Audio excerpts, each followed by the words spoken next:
Eh? When music was music. Eh? Pole pole, pole pole. Hii haitaki haraka.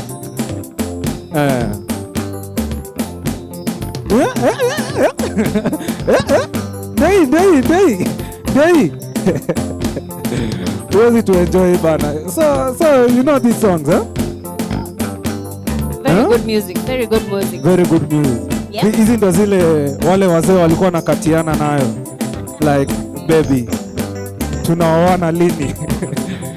Si kwe kesho. Si kama sahi. Tunapendwa. Rada. Oh my goodness. Wow. We are live, ladies and gentlemen. Yeah. Umekumbuka walikuwa wanaitwa Madilu. Kuna Madilu, kuna Franco, kuna PDG Dadia Kimbeni mtatanda okay. mimi anajua Okay, sawa. We are live, ladies and gentlemen. Karibuni sana. And big up to the Black Boy Band. Amazing. Ukisema Black Boy Band unapiga ile kitu bana. Lakini huyu tunapendanga kwa sana na yeye kabla tujaanza. Anyway. Yeah. Sikuizi ako rada. Ako rada. Yeah. Sana. That's how we do it, ladies and gentlemen. We are live on YouTube at E_squared TV. And my name is MC Awikide. And my name is Josephine. Karibuni sana. Wow. It's so good to see you guys. Please tell a friend to tell a friend to tell a friend that we are live. Yeah. And share this link to as many people as you can. We want to have a wonderful show today. Keep us company right there on YouTube. We're going to be reading your comments live. Please join us. Keep us company. Sidio. And don't forget to subscribe. Na ufinye kengele hapo hivyo. Itakuwa inakunotify anytime we are live. That's true. That's true. Amazing. Good and stuff. Any other content that we share during the week, you'll get the bell. That's how we do. So just manze, wiki yako imekuwa namna gani? Tushaingia kwa ile mood. Namna gani eh? Wiki yako imekuwaje? Namna gani tena? Wiki yangu imekuwa poa. Very, very fine. But today we received very sad news. I am a very huge rugby fan. Rugby, I used to love rugby. I still do. And sadly, we lost Benjamin Ayimba. He was the sevens coach, Kenya sevens coach for a while. I think sevens and 15. I'm not so sure that he coached the sevens and 15, but I know he coached the rugby team, the Kenya rugby team. He was very instrumental in rugby here in Kenya, and it's a very sad day for the rugby fraternity. Our hearts go out to you, Benjamin Ayimba's family. And we pray that even the rest of the rugby fraternity, that you'll be consoled during these difficult moments. Yeah. That's amazing. Pole sana for those people who love rugby. Oh God, it has been a very tough morning. It was a very hard hit. Yeah. Hakuna ingine? Imekuwa tu low light peke yake. But the week has been fine. Actually, this week I've not done so much. So I've just been indoors. Sawa. Hii wiki nimekuwa tu indoors. Yeah, I think taking in watoto wameenda shule. So yeah, coming down to that environment. Yeah. Vitu zimeanza ku relax. Unajua hiyo back to school kiasi. rush venye inakupeleka ngambio. Uniform sijui kiatu ilipotea. Exactly. Hiyo corona, my friend. Watoto wamekuwa uniform hazitoshi back to but it has been a good week. Yeah. And yourself? Yangu imekuwa poa. Kidogo pale huko nje, nimekuwa huko nje. Hustle.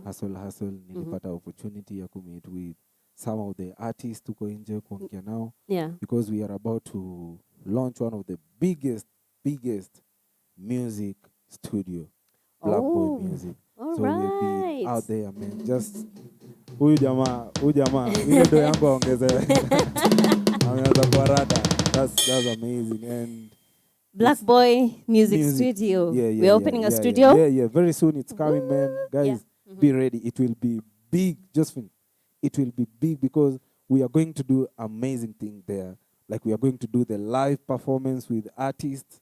Watakuwa nakuja and the band will be here. Msa atakuwa nafanya live recording.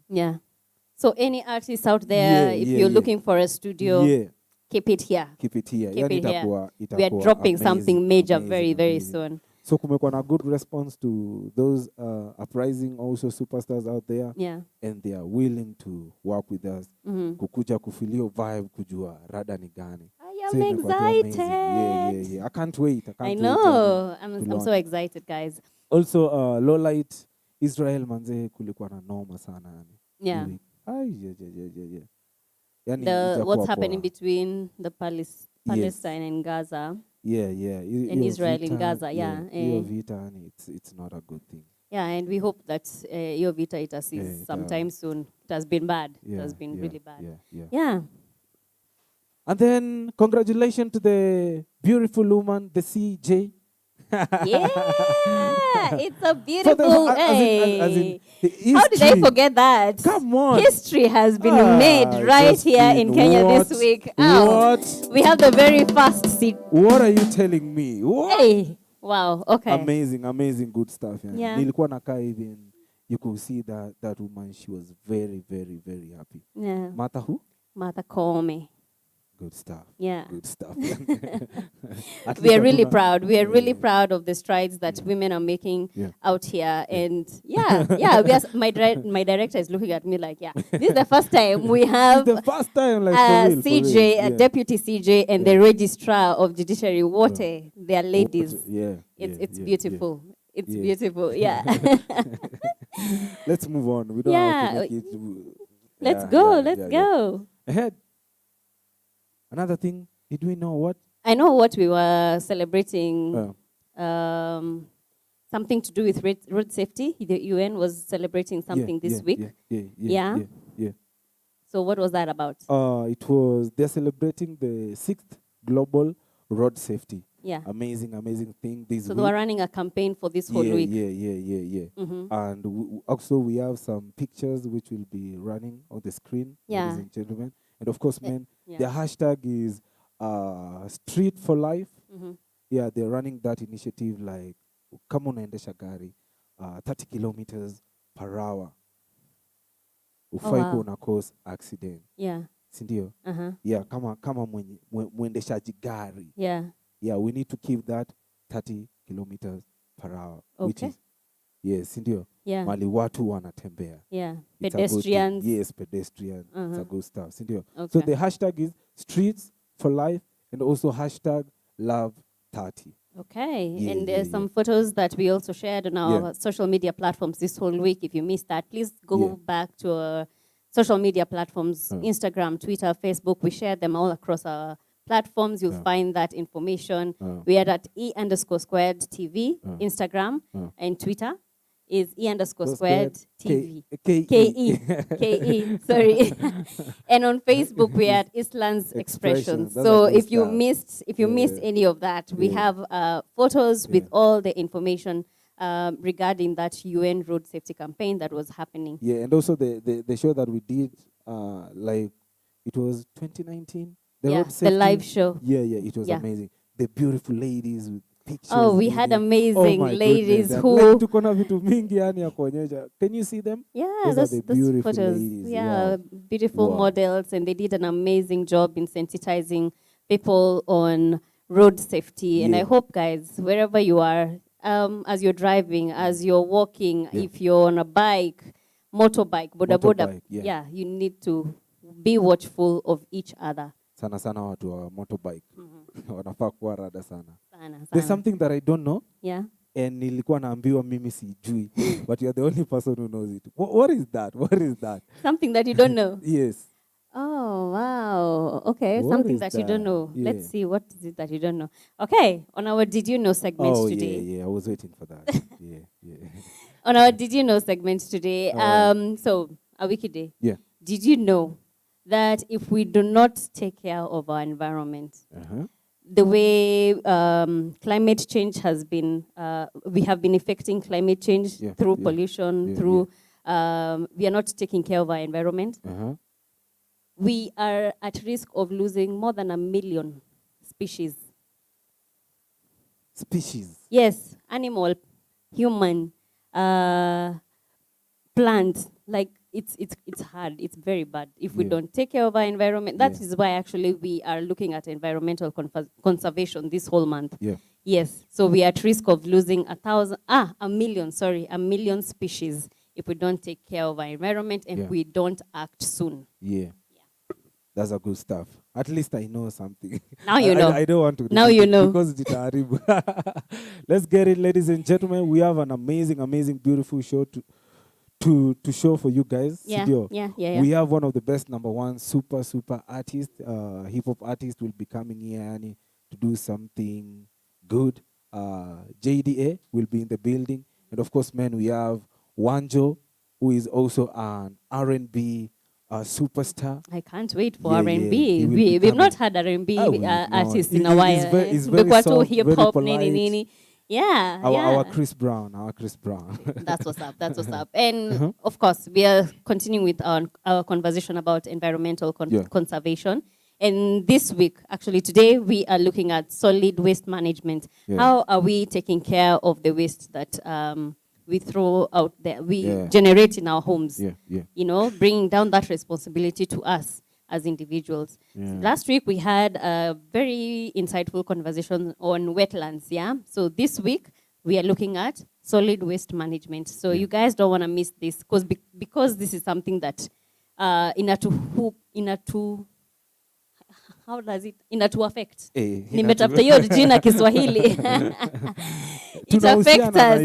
Inatu affect because each and everyone has an amount of solid waste that they generate in their homes, in their offices, kwa gari. This is a conversation that touches on each and every one of us. So please, keep it here. We are waiting to hear from you guys, wherever you're watching us from. We're going to be reading your comments on YouTube.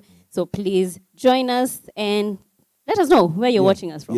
Cynthia. It will be amazing. So don't forget, Squared Mtani is also coming, all right? So ladies and gentlemen, one of the best #1 hip-hop musician, a superstar, fashionista. This guy is a music writer, is here, ready to show us something that we have never seen. Ladies and gentlemen, show some love for my brother from another mother, JDA. Listen to the name, man. Sound like Jay-Z. What's up, yo? Yo, bro, yo. Welcome, man. Let me let you do your thing, and then we'll come and talk. Do you mic up?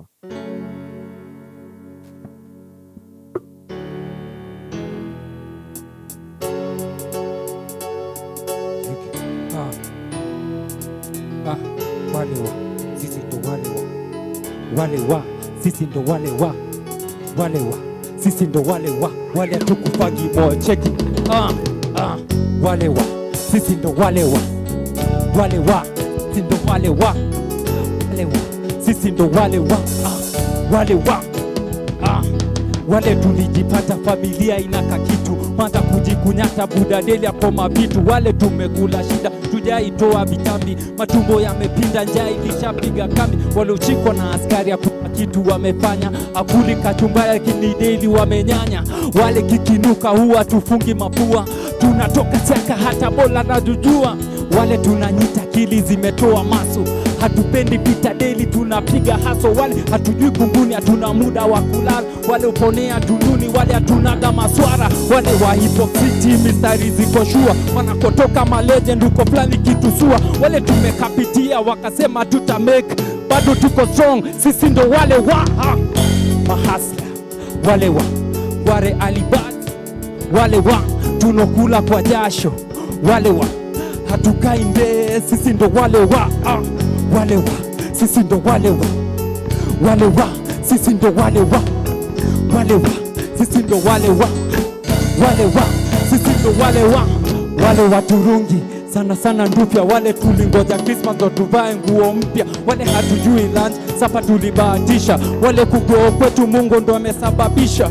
Wale shida nyingi zimetufanya sura mbaya, tunaonekana washukiwa, tunajajiwa vibaya. Wale hatujui kunguni, hatuna muda wa kulala. Wale uponea tunduni, wale wa sisi ndo wale wa wale wa sisi ndo wale wa wale wa sisi ndo wale wa wale wa sisi ndo wale wa kurauka, hatutambui kushuka, haturudi tushavuka, wale wa mizuka, Masai ruka, wanasema kishanuka, wale wa sisi ndo wale wa wale wa sisi ndo wale wa wale wa sisi ndo wale wa hatukai nde, sisi ndo wale wa wale wa sisi ndo wale wa wale wa sisi ndo wale wa wale wa sisi ndo wale wa hatukai nde, sisi ndo wale wa. Check it, JDA, we doing things man. Check it, we signing off. Check it, yeah.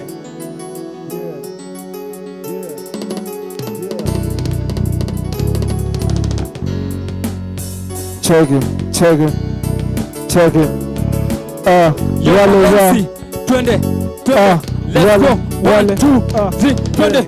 Wale wa sisi ndo wale wa ati wale wa sisi ndo wale wa wale wa sisi ndo wale wa hatukai nde, sisi ndo wale wa wale wa sisi ndo wale wa wale wa sisi ndo wale wa kuhaso wale wa sisi ndo wale wa kuhaso hatukai nde, sisi ndo wale wa wale wa kurauka, hatutambui kushuka, haturudi tushavuka, wale wa mizuka, Masai ruka, wanasema kishanuka, wale wa sisi ndo wale wa come on wale wa sisi ndo wale wa wale wa sisi ndo wale wa hatutai nde, sisi ndo wale wa wale wa sisi ndo wale wa wale wa buda sisi ndo wale wa wale wa sisi ndo wale wa wale hatukai moyo, sisi ndo wale wa buda cheza chini buda. Wanajaribu ka vocals hapo lakini ya hip hop. Ngoma yako ina sound like original zile za kitambo bana. Nakumbuka kina nani uko fulani walikuwa nakujani, sisi ndio wale wa kusema right now bana. Utakuwa unatumia hiyo? Yes. Umesahau. Umeingia kwa mood yani hadi ukasahau. Karibu sana waanze kwenye show yani. Nashukuru sana. Yeah. Nashukuru nimekuja hapa mara first. Yeah. Nashukuru mmenipokea vizuri. Yeah. Karibu sana. Humble. Yeah. Yes. Luku safi yani tunaona. Unajua si ni wale wa wale wa luku. Kwa mistari yako hapo nasikia wale wa amkagi base. Hii ngoma unaongelea kuhusu hustle ama nini? Hii ngoma anaongelea kuhusu lifestyle ya mtaa, venye maboys tu kwa mtaa, like wale watu hustle nation unaniget. Yeah. Yani wale watu tukagi tu hivi. Unanipata nimepiga look jo nimewakia. Unaona si ni wale true. Unaona? Like wale wa is ni kitu nimefanya ni mtatu venye kuko unaona. Wale wa wenye tushikwa na masanse sanse tu anakuja tu wewe anakushika unakaaje sura mbaya hivi wewe ni mwizi wewe unaona. Wewe amekuangalia tu sura shakuita mwizi unaona. Hakuna mtu tunasema wanasemaga hakuna sura mbaya ni unaona. Gaje lazima uko na gaje kwanza kila kitu unaona. Sasa hiyo ni mtaa watu wana kitu mpaka yani unakabia ni suspect. Jana kuna mali kulibwa kuna boys fulani huko pale anakata sura huyo jana ni rosa sasa wale wa yes dear. Ladies and gentlemen, we are live on YouTube at E_squared TV. Na leo manze niko na mshikaji wa nguvu sana hapa hivi, one of the best #1 hip hop icon, hip hop writer, hip hop musician and also hip hop rapper. Yeah, JDA. JDA inamaanisha nini bro? JDA inamaanisha John the Artist. Yeah, John the Artist. Unajua jina imetoka faa. Kuna time nilikuwa kole nimesoma kidogo lakini unajua kuna time nilikuwa kole manze nimesoma kidogo kuna time nilikuwa kole so unajua tu mimi nimetoka Eastlands unaona nimetoka Eastlands so ukiwa kole lazima utafute tu njia ya kuingiza gado unajua pale mnasoma na every type of person. Kuna mwingine hapo analitoa na gari unaona true. Labda umetrek kutoka mtaa labda yani hujafika tu vitu hiyo ni kole gani kwanza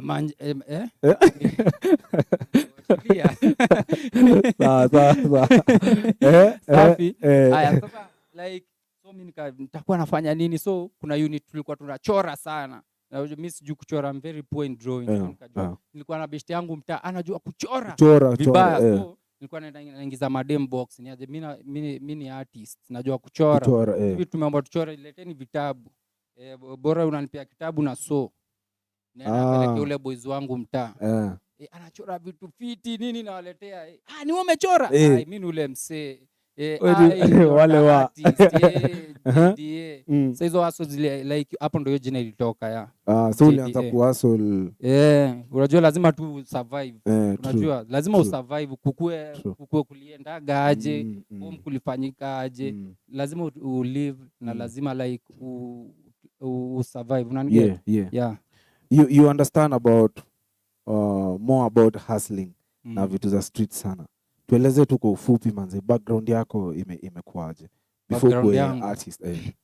Okay, mimi nimegrow kwa familia yenye tunasemaga ulijipata tu venye tunasema kwa wale watu tulijipataga yani ulijipata kwenye mnaga kakitu ulijipata hata picha zangu nikiona nikiwa mdogo manze nimeparara hadi siwezi iwe post TBT unaona yeye nimechoma mbaya unaniget umeparara yani umechoma picha kabisa unaona ulijipata gamna kitu ulijipata gani hadi maparo wako hawezi kubaia. Kuna mtu hapo anaendeshaga mabike yeye anakuaga tu bike wewe hebu kwanza enda ukasome ukishaleta hizo issues inakuwa ni story nyingine unaona sasa like nimegrow kwa familia yenye haina kitu unaona so like kuna stage unafikaga unaona sasa mimi nishakuwa mbigi wacha sasa ni try kitu fulani hivi nitoe msigo hapa juu unajua kuna wadogo zako unaniget so unaona wacha nipatie pia wacha juu nikikaa hapa tena naleta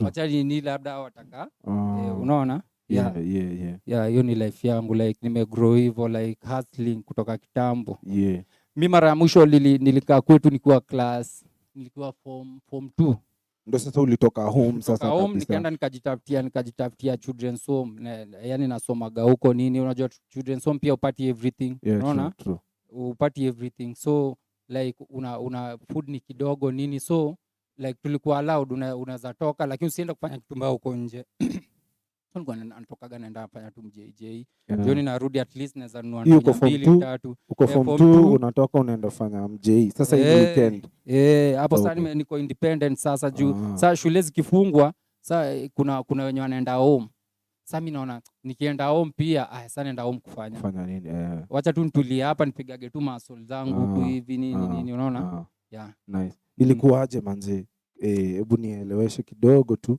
like uko mtaani kwenu na bado uko inaitwaje?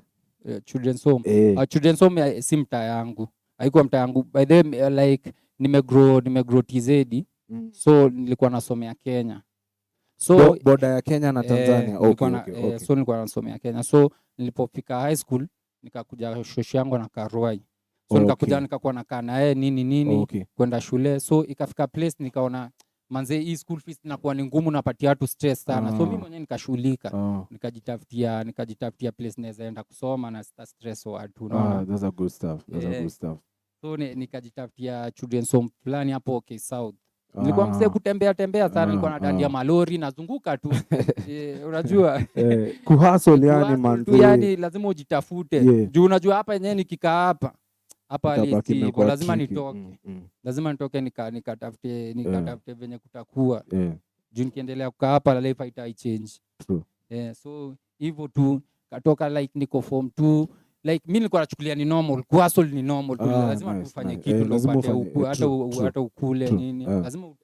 Lazima tufanye kitu. Huwezi kaa tu hivyo.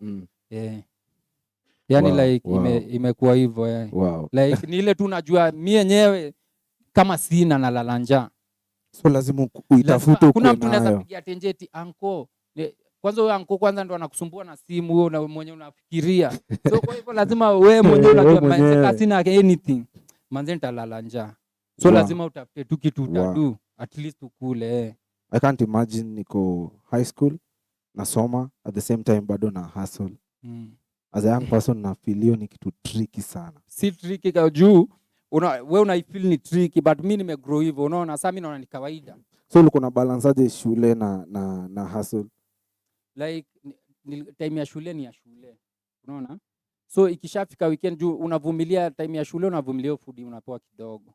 So ikishafika weekend sasa ile hakunaga shule watu wanacheza tu huko nini, at least unaona juu pocket money hakuna mtu anakupatia. Pocket money ni wewe kila kitu. Wewe ndo everything.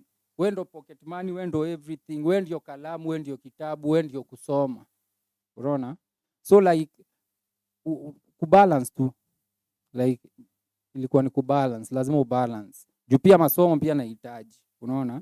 So juu at least ukue tu na qualifications tu fulani in life, lazima tu upitie mahali fulani. Hata kama itakusaidia, tunajua huwezi fananisha mtu ameenda shule na mmoja totally hajaenda shule. Hata kuonion different, unaona? Hey man, seems you understand a lot na mambo ya hustle na street pia. Music. Hii career manze ilianza aje? Hii career like mi kutoka nikiwa mtoi hakuna place nishaika nikafikiria eti nataka kuwa daktari, nataka kuwa nini. Hiyo ijai ni hit kwa na feeling kama hiyo. Sikuwa na feeling eti masomo inaweza nipeleka mahali. Sikuwa na hiyo feeling eti masomo itainipe.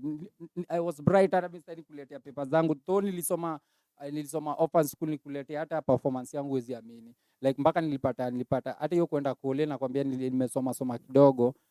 Like nilipata tu sponsorship. Msee tu aliona yeye kijana ako sawa hata kimasomo, unaona? Like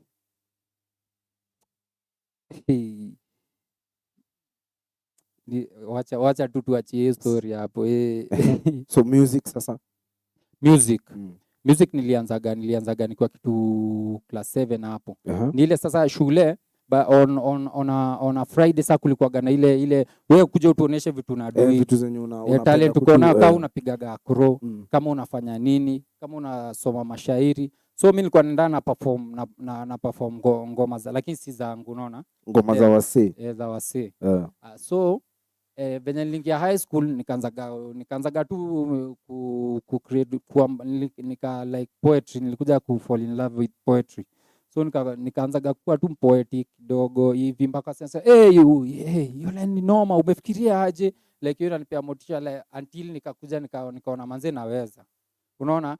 Mpaka kuna time unakaa na msee like unaona umse mpaka anaonesha go kwa TV but una perform kitu mbele yake anakuita kando wewe unafanya kitu mzuri sana, kitu iko fiti mpaka hiyo nakupatia manze naweza. Kama huyu msee ame recognize hii kitu naweza idu. Hivyo tu mpaka nikakuwa na hiyo confidence like I'm doing this. Hip hop. Yes. Hip hop ni kubwa sana. It's a culture and wasee wanakuanga embrace sana. hip hop yako ilianzaje, ama ni nini lilikufanya uingie kwa hip hop? Kitu ilifanya niingie kwa hip hop ni venye nilikuwa napenda poetry sana. So okay. Hip hop, poetry kitu moja. Ni vitu ziko hivi unaona. So unajua ushairi wewe ndo ufikirie ushairi, unaweza imba shairi, unaweza ifanya kama spoken word, unaweza rap kama hip hop hivyo. Na so mimi niliona the easiest way watu wanapenda muziki sana, the easiest way to kuifanya ikuwe musical ni kufanya kama rap. Una rap na beat mtu atacheza na bado kuna mwingine ataifeel wale wa sisi ndo wale wa unaona like inaingia hivyo tu. So hivyo ndio hip hop na ukastick na hip hop like nikamwa hapa ndo na stick. Yes. Hujaitaka kufanya genre nyingine ya any type like, of music? Hiyo kuwa versatile. Like before kuna time nilikuwa nafanya dancehall, lakini sasa dancehall watu wakuelewi. Unajua lazima urelate na watu unataka kuongea na wao. Unaona? So target audience yako. So kama wakuelewi inamaanisha hiki tunadu basi acha kufanya. Try something yenye utarelate na watakuelewa. Unaona? Na watakukubali. Unaona? So nikaona hip hop unakuwa more related, una relate. Juu unajua hip hop unaongea tu mambo ya mtaa nini. Unajua hata kama ni love tu like si tag life vitu ziko connected unaona. So watu wanakubali, watu wana relate, watu wanaona kabisa unamuimba unaona. Nikiimba wale wana mtu anasikia yenyewe hata mimi ni yule wa unaona. Hiyo like niliona like una relate more na people. Talking of wale wa ili kamaje, yani like hebu tupeleke kwa hiyo process. Wale wa ingoma hata ni mimi mwenyewe ikini hit like nilikuwa tu nimekaa nikaanza kufikiria venye mavijana vitu wanapitia gamta. Unapata like manzi umehustle hard like mchana yote umeshinda ukihustle, alafu unaenda kupiga chuo, mnapatana na sansi, unapatana na askari. Bana askari asha kushika sema wewe kwanza ni mkora, asha kuweka pingu. Hiyo pingu hizi tolewa bure. Ile punch uliamkia asubuhi. Unaona? Ndio unaambia mkubwa tafadhali chukua hii. Tena unambembeleza. Tafadhali chukua hii. Na hiyo punch wewe ndio ulienda kutafuta. Sasa ukimpatia unabaki hivyo, lakini sasa kuliko akupeleke. Unaona hakuna mtu anakutetea. By the way hakuna mtu nobody cares. So inabaki sasa ile punch wacha tu nipatie, mimi nitajua tu venye bora tu niko na freedom. Nitatafuta tu njia yangu unaona. So wale wa is about like kuna watu like tuna hustle vibaya, yani watu hapa nje hawalali. Unaona? It's all about like nilikaa tu nikafikiria the hustle then in everything. And ika like nikaona hiki tu by the way nikiweka nitakuwa nimerelate na watu wengi. Watu wale wenye wamepitia kwa shida like but inafika time like I lose hope. You keep on pushing. Unajua kuna time where like life inakukanyaga but like at lose hope. Uta lose hope alafu unaona lose hope alafu kesho inakungoja, kesho imekuangalia unaona. Like huwezi lose hope. Unaona huwezi kufa moyo like sisi ni wale wa yani hata ikanyage aje juu unajua ukilose hope kesho inakungojea, itakuwa aje. Napenda hiyo thought yako yani venye unaleta vitu. Apart from wale wa I want you to tell us something. How do you feel it like when ni msiwenda kwa stu una create ngoma ama you always write, unakaa chini unaandika because unajua hip hop ni kubwa sana. Hebu hiyo process unaweza tuelezea hiyo wakaje kwako?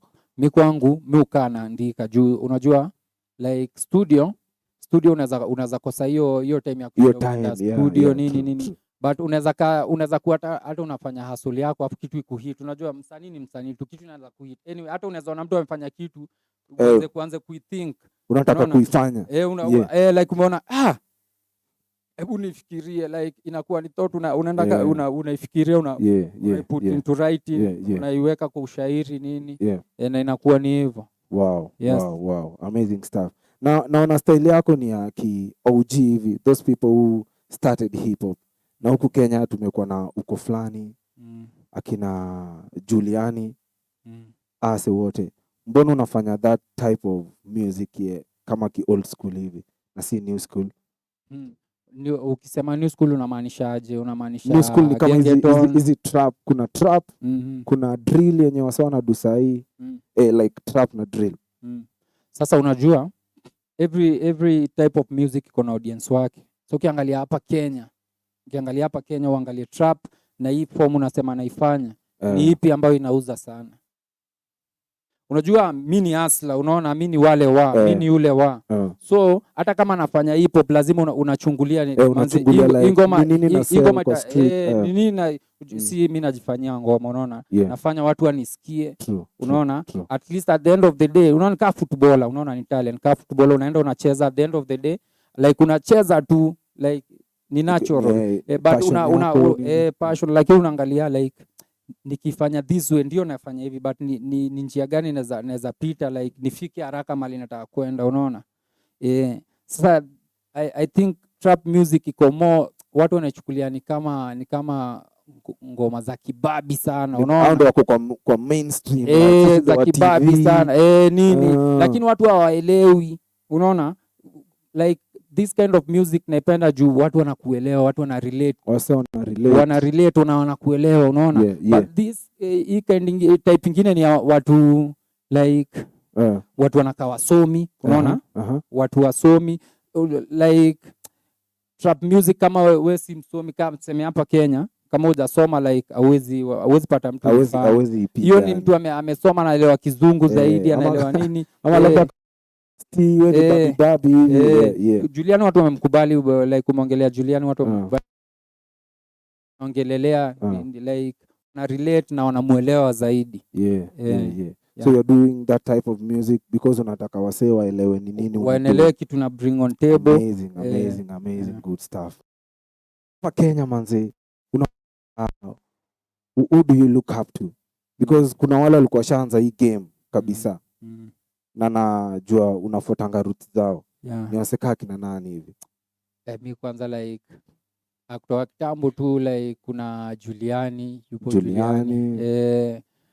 yupo akina Abbas, big up Menoni OG since day one. Man like wapo ni wengi, yani list ni ndefu. Amazing good stuff man. Nimentionie manze wasanii wako watano wale wa hip hop manze wale umetambua sana worldwide.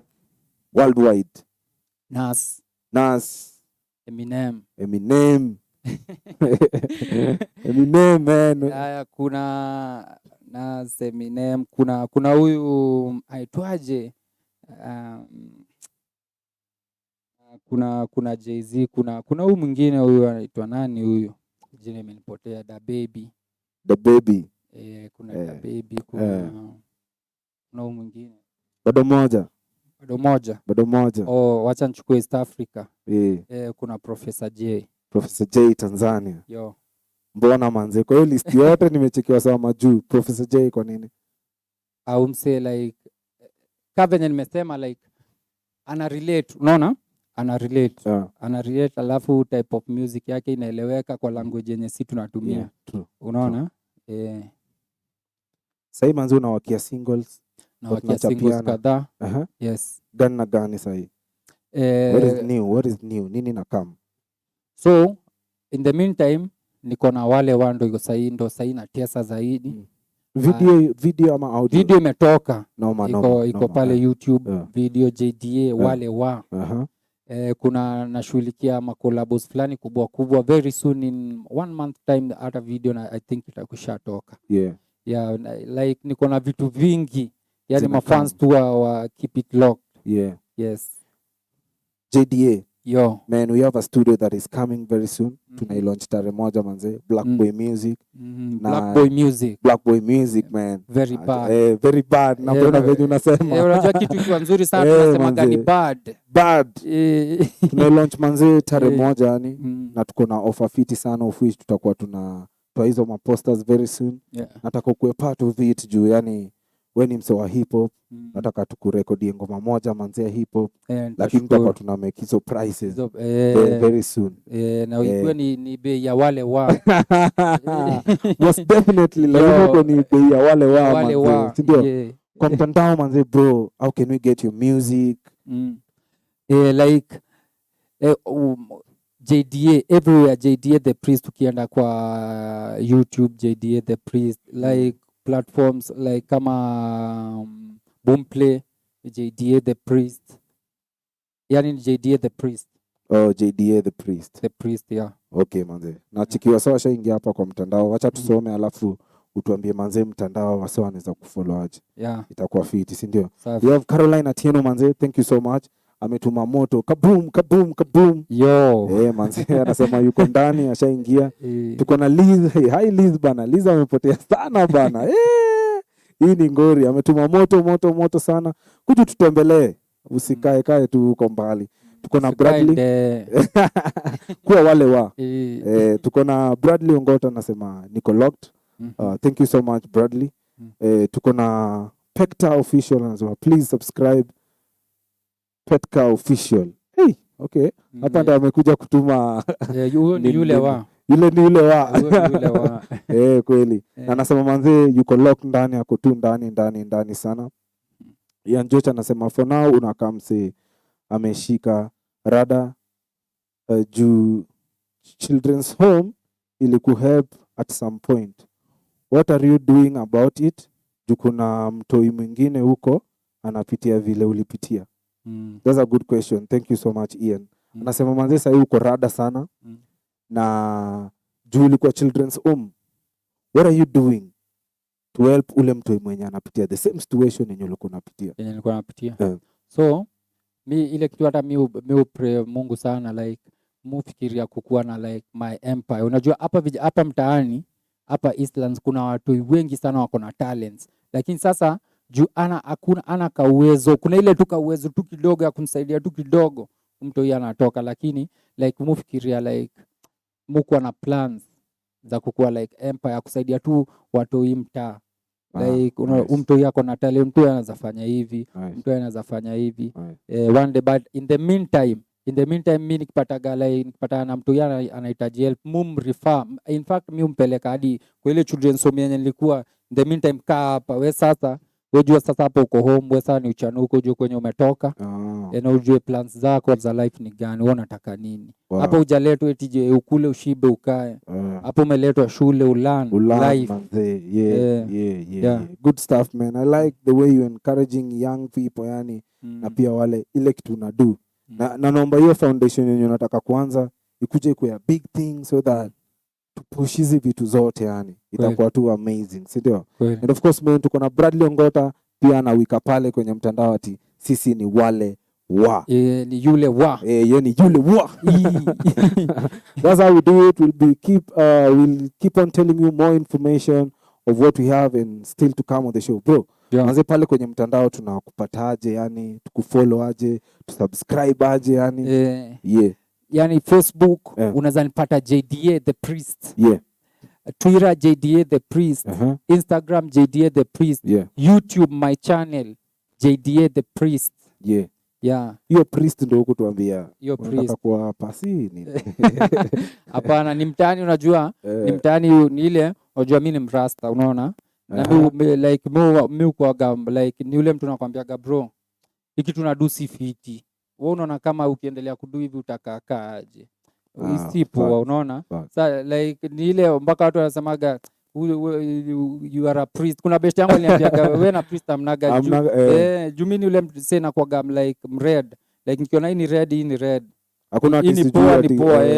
Unajua kuna ile unachocha mtu uongo. Mimi siwezi kuchocha uongo. Manze hii kitu ina shida fulani. Hii red yako ni fiti lakini akagari kamechorwa hapa kameharibu. Let's keep on preaching good news manze to these young people out there. JDA. Last word manze kwa wase mtaani and also young people through this camera. Which one? This one? Yeah. Okay. Mi maboys mko mtaani, mtu yote ana watch, mtu yote ata watch, like mimi naweza kuambia so lose hope in life. Unajua God kuna kitu ametuplania, kuna kitu inaitwa destiny. Na ukigive up hautai reach your destiny yako. So never give up in life. Mungu mbele, Mungu God over everything. Usiwahi lose hope. Juu sisi wale huwa to lose hope. Yeah. Kabisa. Sasa unaenda kutuperform ngoma gani na live? Kwanza by the way umesema it was your first time perform na live. Yeah, imekuwa ni mara ya pili ama ya tatu hivi. Uko na experience at least bana. Unaperform gani sasa hii? Sasa hii nitaperform ngoma fulani inaitwa Mwiko. Mwiko, kwa nini mwiko bana? Mwiko inasema yani napiga mwiko, yani kupiga mwiko ni ile paddle, yani usitulie, yani weka tuna push. Nice. Push. Manze Charlie Joe. Manze Mwiko Jo. Live on E Squared right now to perform JDA with Mwiko. Twende kazi. Yo.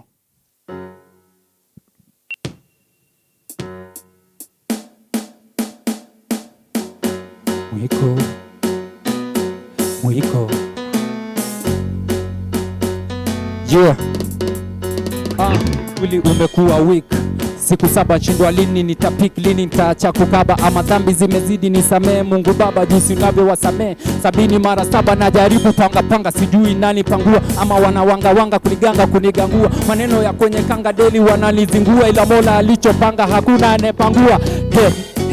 Pumzi nina hema moyo na tetema mwendo wa kuchechema moja ni bila wewe siwezi tena, sichoki kubisha humlango wanite pesi bila haiwezi nisha, wenda I'm next.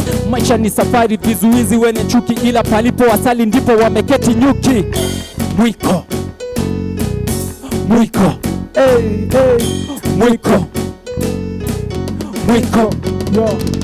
napiga mwiko napiga mwiko. Kesho siri kubwa ya Mungu, sikate tamaa, maisha amekupa machungu. Walishasema riziki ni mafungu, hujapotea macho ni vile kuna ukungu. Leo sio donga, piga misele, mwendo wa kinyonga ili mradi unasonga mbele, na kupa ufunuo wa maisha tunayoishi, ya siku zawadi nguo mtu aliye uchi kwetu mindororo, yani ndo tegemeo, basi kudanganye. Mwiko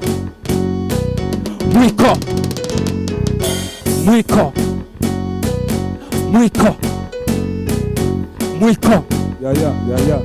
Mwiko. Twende napiga mwiko. Napiga mwiko. Nikivaa suti siku moja nitajidai, mguni sina buti ndo sipumziki sikai, wananita haki kila mtu ananidai, mkono kalamu na chaki mwalimu mjua divai. Leo sina labda kesho nitahit, kwa kidance poko pina naleta puti kwa street, mapopo tunashina, bebeta retreat pros zenye vina na niko on beat, wezi nitabiri nimekigwa na ukuta, sikiza mahubiri usiangalie langu bukta, napambana kisoja yani daily pilika, Mola nipe mke moja so type ya sidika, niko wak chap huku na kule beyond my backpack, them talk kumbe ya bure still a hip hop to the top, mimi ndo yule cheki. Mwiko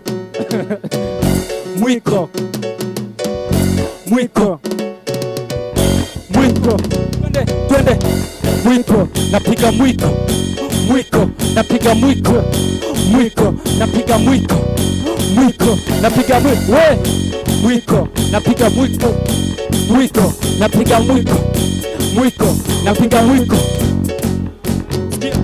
Haya masomo bure karo walinitapeli, ni kama lienda shule nsome kuendesha baiskeli man, ajira hakuna, shahada ninazo na ninacho kitafuna, na kipata kwa vikwazo na ng'ang'ania, kula nimekata kamba na vumilia, mishale ya sali ni kilamba, ndoto zangu hulimu mstari na kili, heri upofu wa mwili kuliko upofu wa kwili.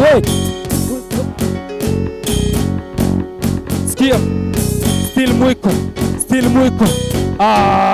Sikia, kesi baadaye imeangukia shanti bobo, usibishane naye mwenye maswala ya zogo, walipepeta kuzima, ona moto na wachoma, mashtaka ya kichina, jaji alikufa corona, deli kwaru jungu kuna alikuangua, na roho ya kifaru kiberita na nijua, nipate ndani ya kalu, I'm the peace tunajua, maji yakiwa shalo ndo chura zinasugua, salamu wa terere nina damu ya kichaga, sipendagi kwere wakileta na wapaga, ugali terere usilete za kibaga, wananita pele vile mabao na fungaga.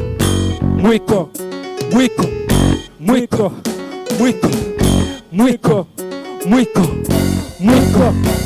tele mwiko napiga mwiko.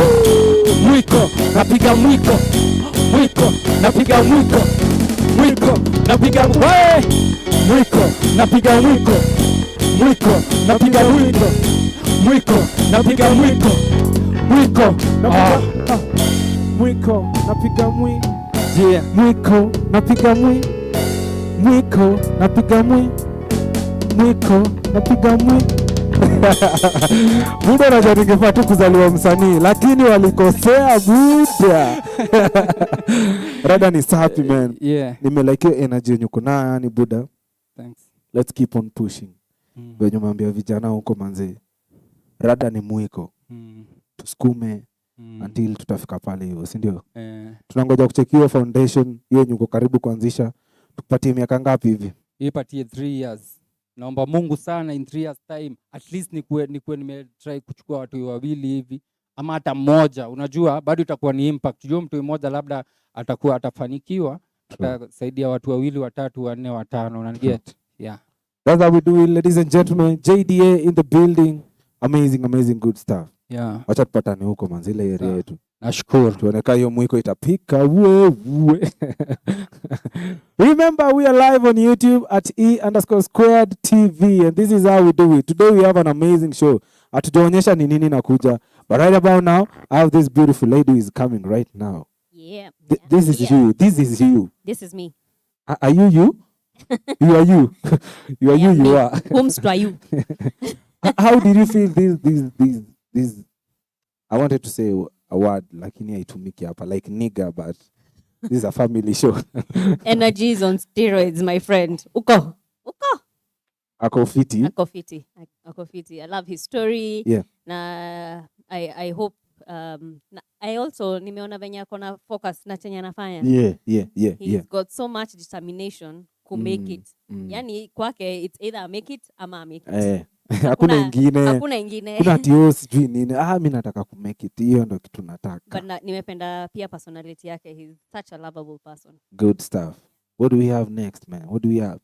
Oh, wow. So we are shifting gears, ladies and gentlemen. We are going to our conversation on environmental conservation. And this week, we went to Kamkunji constituency, California, and we had a conversation with some young guys who are actively involved in solid waste management. Wow. Pale Kamkunji, and they had very impressive views to share with us on this topic.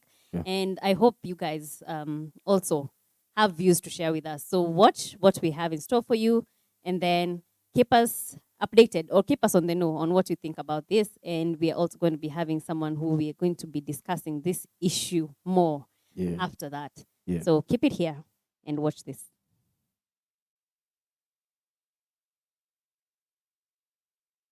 Guys, the journey to going greener and cleaner already started, yeah? We are at the verge of crossing the green sea, if that is a thing. And thank you so much for joining us. Right? Yes. Now this month we started a conversation that is very crucial, a conversation that we should have every day, and a conversation that you should know about. I'm talking about the environment, yeah? I'll be having this conversation with California Awake, and we are in Kamkunji constituency. Thank you so much and welcome to the show. Karibuni Squared Mtaani. Would you say that history na garbage, throw garbage everywhere, is it a national crisis? Ama ni kitu tu nia isili tu? I think ni isili. Isili kwa jumla ndio iko na hiyo kitu sana. Na ndio inaleta hii mambo yote mpaka unaona sewage. Mahali kama hapa California inatoboka saa zote tu kila siku. Kwa wiki hao watu wa sewage wanakuja karibu mara 4-5. Unaona? Yote ni sababu yao. Wakitoa hivi wanatoa pampers, chupa, nini. Kwa zinaingilia kwenye choo. Unaona, ama kwenye sink hizo manini. So ni vitu wanatupa, kitupa, mvua ikinyesha ama maji, ama mtu akipiga teke imeingia kwa ile nini? Ile shimo ya sewage. Utapata hata tuseme ukiwa maeneo mengine apart from Kamkunji. Utapata mtu amekula ndizi, amemaliza ndizi, ile maganda amerusha. Yaani ni kitu wa Kenya si tuko nayo. Hatuna ile maganda, wacha hata apart from uchafu inaweza angusha mtu. Hatufikiri hiyo. Sasa mimi nitasema ni countrywide. Tuko na hiyo nini. Na tukitaka kuzuia hiyo kitu ni mimi na wewe. Mwanzo itaanza na mimi nisimwage uchafu hapo, ndo mtu wa nje ataleta uchafu hapo. Lakini mimi nikimwaga, hata mtu akipita barabarani ataona sile nitakataka pale, atakuja arushe. So inaanza na mimi na wewe. Because wakati county walitoka from offering those services, nobody came in. And the only issue was mambo ya pesa. Unaona? So sisi decide we are not in the profit making business. Unaona? And California Week iko na support ya community na all these groups. There are 18 of them. Ni vile tu hatungeweza kupata wote saizi. Alafu pia any surplus we have tuna support groups. Like now kuna wale tuliweza kuwatengea choo, and we are thinking of what else we can do. Ameongelea story na takataka kukua mingi Isili na venye sahi imepungua. So wewe kama mtu mwenye anafanya hiyo job, it's a weekly thing, right?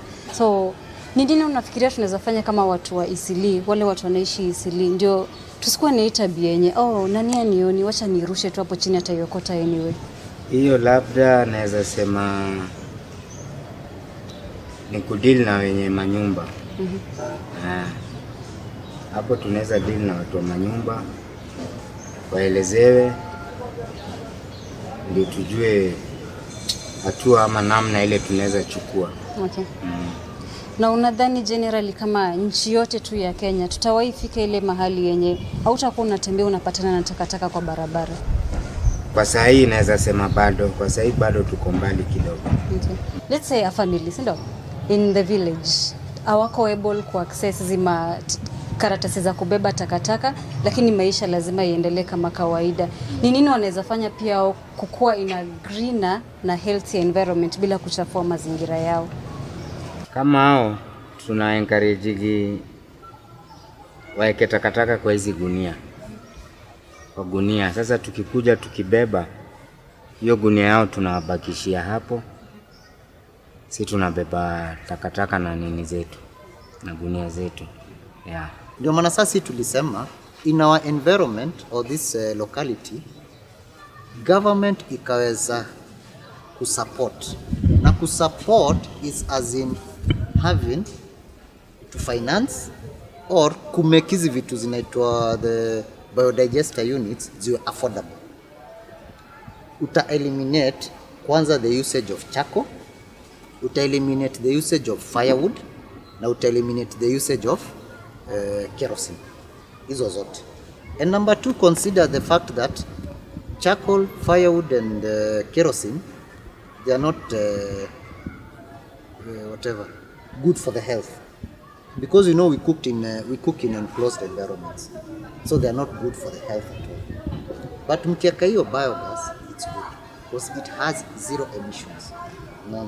Na at the same time ile waste mnatumia after shamaliza kuproduce that gas, because pia si ati ni kitu itakuwa ina produce all the time in that unit, ile kitu inabakia waga high nutritious fertilizer. So unaona ile waste unatumia kutumika gas, ikishamaliza kuproduce that gas because it is methane, ile waste inabaki haitatupwa. Kama kuna mtu ako na hiyo farming business or a farming idea or zile wanasema urban farming, so hiyo tena instead of now buying processed fertilizer, hiyo sasa ndio ile inaitwa biofarming. Ningewaomba Wakenya wenzetu tuangalie, tuchukue mfano tu ama kwa nchi za karibu tu, kama Rwanda wameweza kufanya hiyo kitu, kwa sababu mimi nimekuwa Rwanda, nimeona hakuna vile utachukua unakula orbit ile imetupa. City council ama mtu yote ule mtu yuko karibu yako na anakuambia boss, uko na dustbin kwako, okota, weka kwa mfuko, peleka kwako. So ikiwa tunaweza, inaweza kuwa ni vizuri sana. Usafi ni mimi na wewe. Maoni yako ya mwisho pia on the same. Mimi maoni yangu ya mwisho, ningependa government ichip in kama hizi project za biogas nini, ambapo hata mtu akipita akiona takataka mahali anaona ile ni pesa. Anaipeleka, yani inapelekwa mahali kuliko hii kila mahali takataka zimetupwa. Na ni vile vile kama Rwanda ni nchi ndogo na wameweza, kwa nini Kenya sisi tusiweze? Yes. Your final remark. Yeah. If the government can support genuine environment conservation initiatives, because what the government is doing right now is not environment conservation, it's just solid waste management. If they can support hiyo kitu inaitwa environment conservation initiatives, because those initiatives are good, they are long term, but very, very costly. Kenya, or let me just narrow it down to Nairobi. Nairobi would be much better than Rwanda. Yeah. Asanteni sana manze, nimeshukuru. Nimeshukuru na nimeget kitu pia jili. We are always told that it always starts with you, but si kila mtu anaitilianga maanani, si ndio? Na hope after hii conversation kila mtu atachukulia saidi yake yeye pia akae kwa mazingira safi. Juu mazingira safi ni mzuri, hakuna mtu ataki mazingira safi, si ndio? There you have it, guys. We can bring Rwanda to Nairobi. Let's narrow down to Nairobi. We can bring Rwanda to Nairobi. Let's keep it clean and greener, guys. This has been E-Squared Mtaani. My name is Caroline Atieno. I'm going to leave you with this for today. Collect, recycle, reuse. Thank you so much for watching.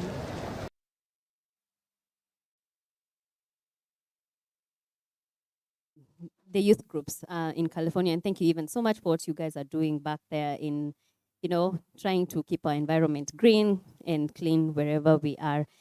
And I am joined by WANDIA KIMANI. She is an environmental enthusiast, yeah? But she's also the project lead and department head of Climate Smart Agriculture at Africa Youth Trust. Karibu sana to E-Squared, and thank you for honoring our invite to be here. Thank you for having me. I mean, it's a Saturday. You will have been doing so many other things, so I feel it's important to mention. It's still early. It's still early. But thank you for having me. All right, karibu sana. And yeah, we just want to kick off this conversation because what we've heard from these young guys in what they're doing with their garbage collection, they have mentioned severally that they feel like the government has left this responsibility upon them to clean the environment, to collect the garbage and the waste, and eventually take it to Dandora. What do you have to say first and foremost in terms of them feeling like the government has left this in their hands? First of all, I'd like to say waste management, first of all, is such a huge challenge and it's such a huge task. But secondly, this is a government mandate. So I'll talk about this deeper maybe as we go on, but you should not feel that the government has left this work to you. There's a lot that you can do as young people and as youth groups to be able to have a conversation with these government bodies and really hold them accountable to doing their job.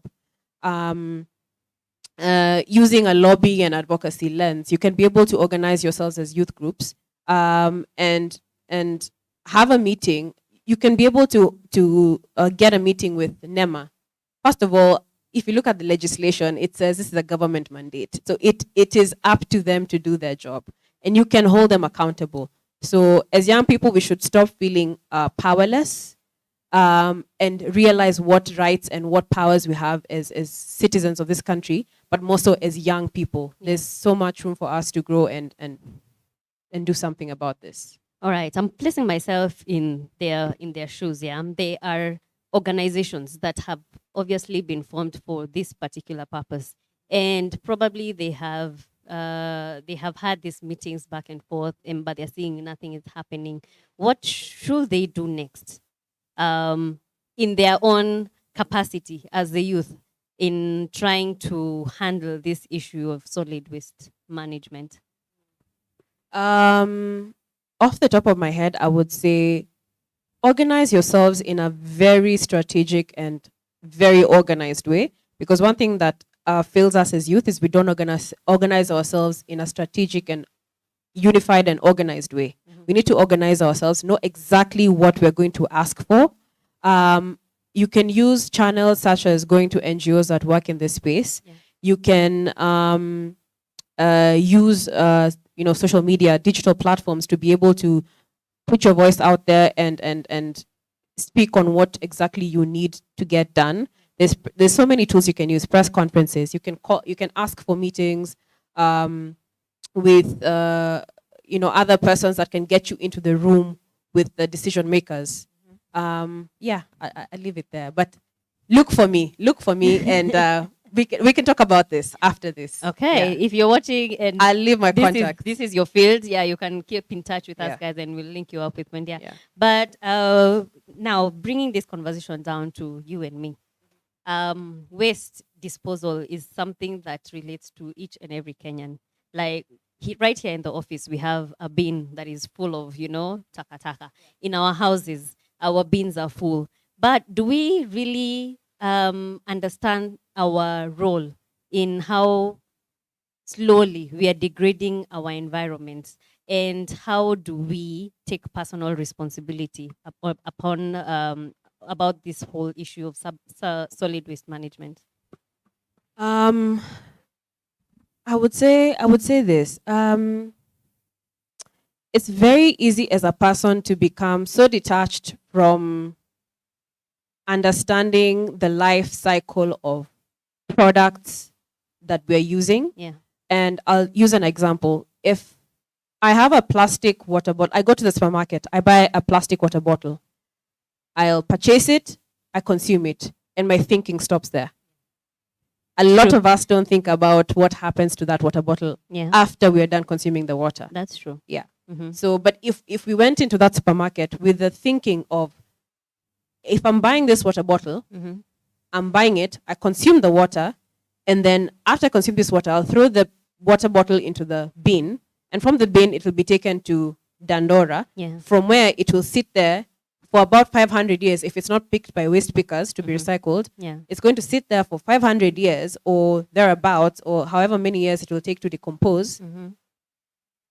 And as it's doing so, it's leaching chemicals into the nearby water sources or whatever.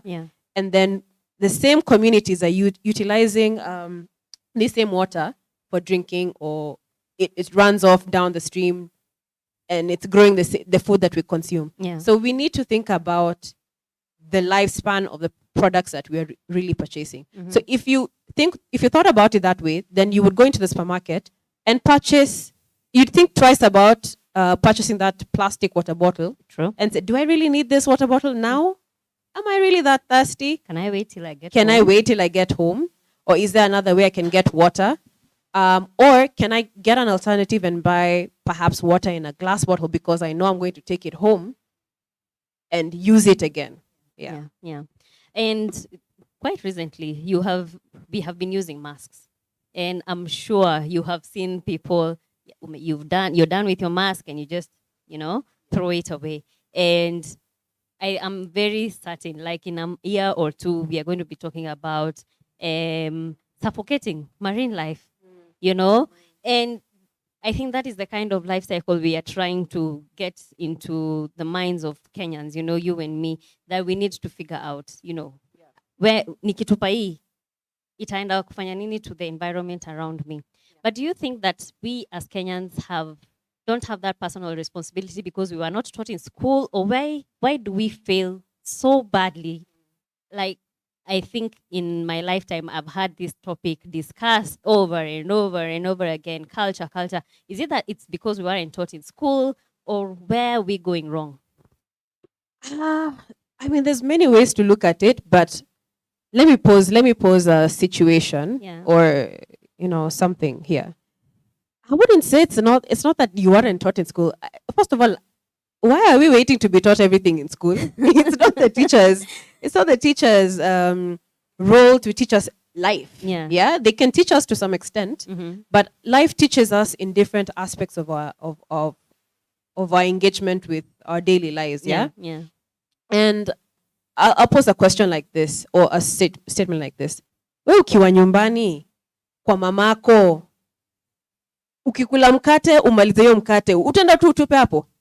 Or will you just leave it on the counter? No. Your mother will give you a thorough beating, The eyes enough will be enough to, your mother will give you a thorough beating, because you know very well that you need to dispose of your waste properly. Yeah. So already, and if you look at how our homes are our homes are really clean. We true. generally keep them clean. Yeah. If you go to informal settlements, I've been to a couple. Yeah. For example, I've worked a long time in Mathare. You go to Mathare, ukiangalia nyumba ya mtu ni safi. Safi sana. Kwanza ameka carpet. Anaishi vizuri baze hiyo nyumba ni safi. Safi, yeah. Na akitoka nje atafagia tu hapo nje ya mlango. But ukitoka hapo nje ya mlango, it's a mess. It's a a mess. landfill. It's a mess. Own. Yeah. Yeah. So we do know how to take care of our spaces, and we do know what it means to have a proper waste disposal. We just don't care, because we usually feel like when we walk out of our space, it is no longer our responsibility, and that's where the breakdown comes in. Okay. This whole country Yeah. is our responsibility. That's right. Yeah. Yeah, that's true. That's very, very true. Ukiishi hapa siku moja, kesho utaenda kuishi kule. Yeah. Ukipata kule kuna uchafu, utablame nani?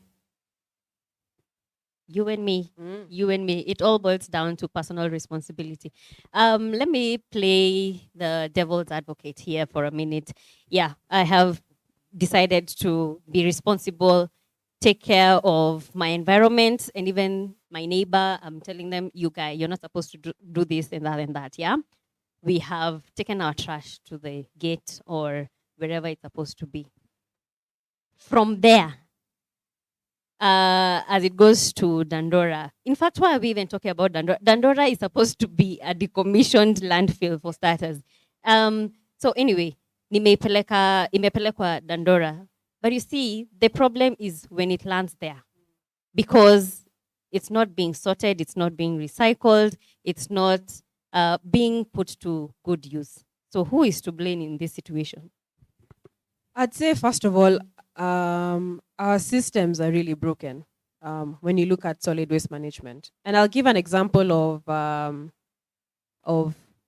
let me give an example of Germany, because I traveled there, and that's where my passion started growing from. Yeah. I visited Germany for a student conference, and when I was there, I stayed with a friend of mine who was German.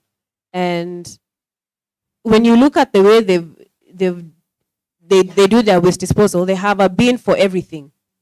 And they have systems, for example, like if you go to the supermarket and you purchase a 2-liter water bottle or a soda bottle, plastic one, you take it home, you consume, and you take it back to the supermarket, and you're given money back. And a lot of young people, they actually, university students, do that a lot, because uni students drink and party a lot, and they consume a lot of water. So you can make a good amount of money from these plastics. And even when you look at the way they recycle, they make it so much easier for companies that are in the recycling industry to do so, because the waste is not contaminated, it's sorted, it just makes the whole process easier. Yeah. And actually, in such countries, you can actually find a good amount of money for not sorting your waste in the right way. Yeah. And from there, you can see that it's disposed of in a systematic and proper way to some extent. Yeah. So when you look at our country, we just put everything together. Yeah, that's true. And when you look at the recycling industry here in Kenya, there's not so many people who are doing recycling. And even if it's being recycled, it's such an expensive venture to get into that not so many people so many people shy away from getting into that space. So there's just so many things. There's so many things to think about.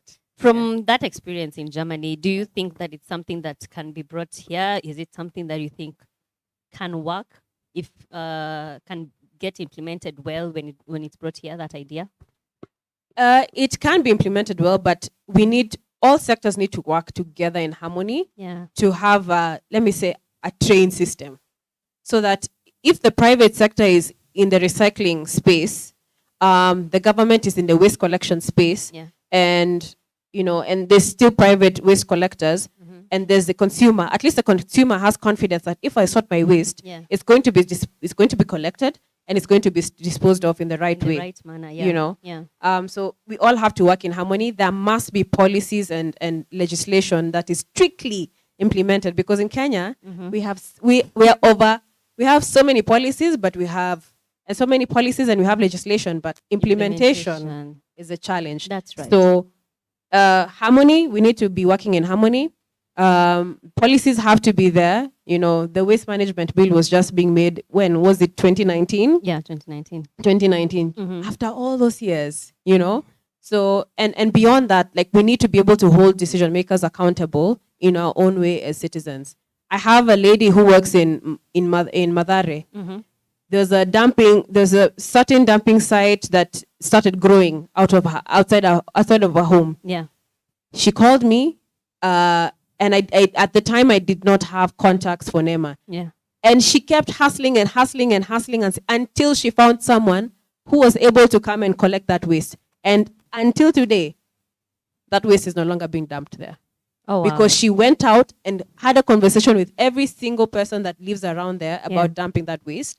But also, the person who's supposed to do their job should do their job. She put them to task. Yes. Yeah, this is your job, So, your yes. responsibility. Yeah. Do something about it. So holding them accountable is possible. We just need to be able to push through. Yeah. Okay, let's talk about something very sensitive here. I'm sure you, in your line of work, you have had the stories about cartels and everything. How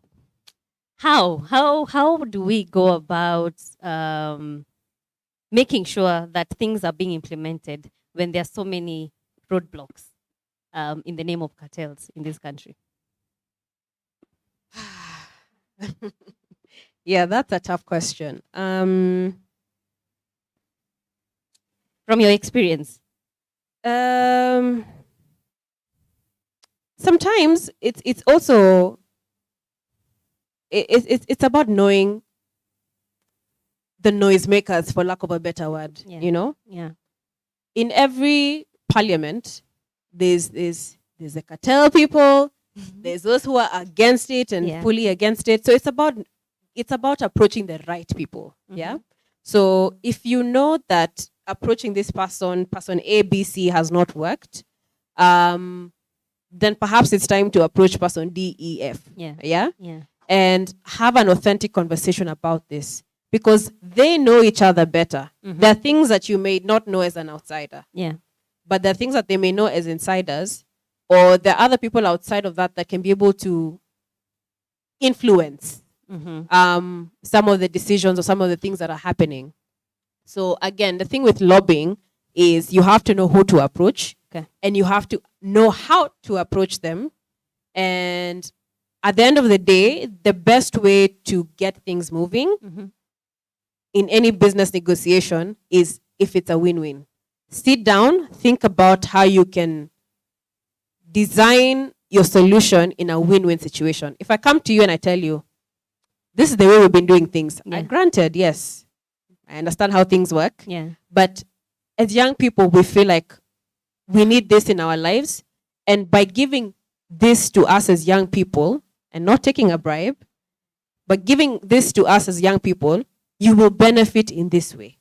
So if I come to you and I tell you, I would like to benefit, and you're going to benefit, why would I not give you? All right. Yeah.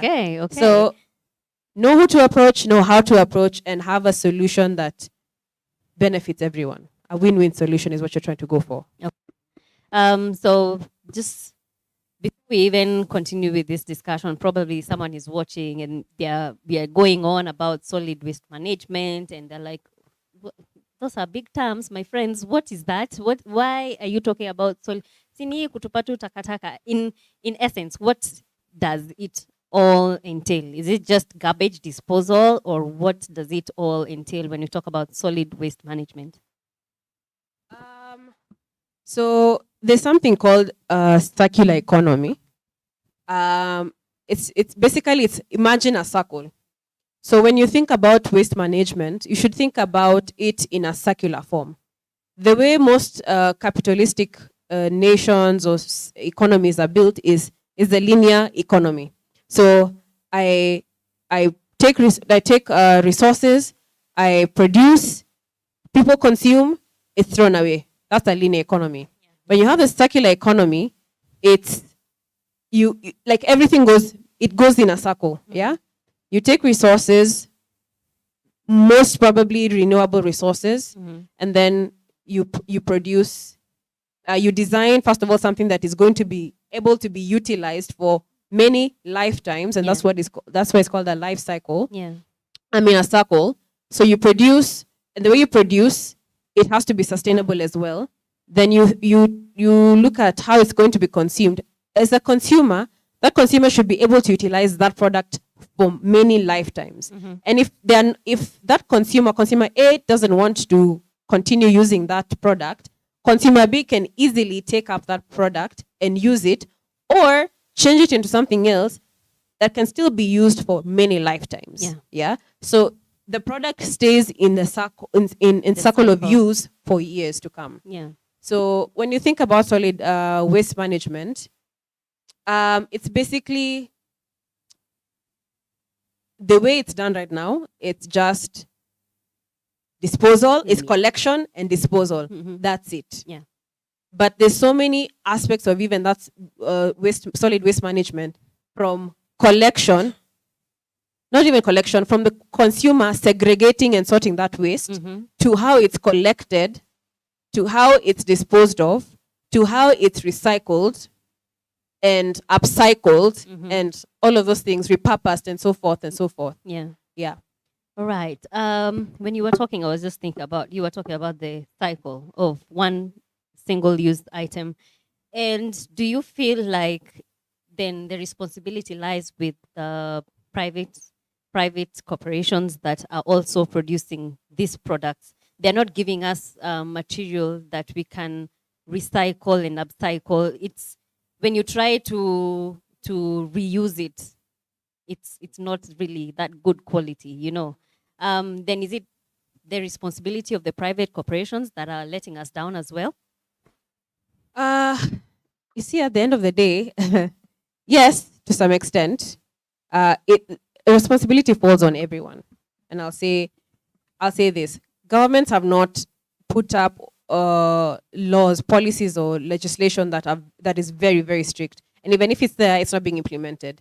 Because if the laws were there to guide production, like the way these plastic bags were, see, there were laws. There were the non-woven, the ones that we are now using. Yeah.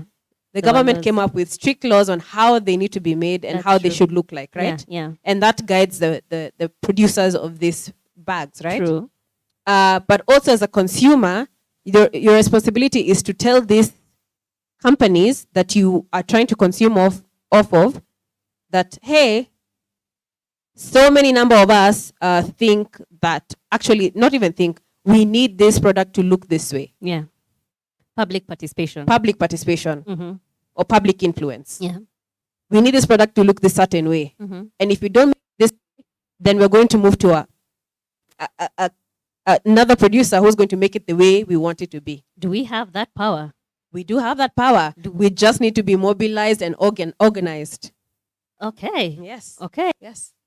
Oh, wow. I didn't know that. There's many consumer associations. There's many consumer associations out there. Yeah. And the whole point of it is to organize and mobilize ourselves and have one unified voice. That one unified voice is finding a consumer association that will speak on behalf of us to these producers and governments and say exactly what we want. That's the whole point. Yeah. They can lobby on your behalf. So even for this garbage collectors and youth groups, just mobilize yourselves and find someone who will speak on your behalf. Okay. Yeah. It's possible. It's doable, guys. Wow. Okay. And I was taking a quick look at your social media the other day. You were very active in participating in something that you were doing with some youth, Nairobi River. Was it a campaign they were running on the discouraging single-use plastic or dump around the Nairobi River? What was that all about? So yes, we were trying to basically change young people's behaviors. Okay, first of all, there's several projects I've done all around Nairobi. Yeah.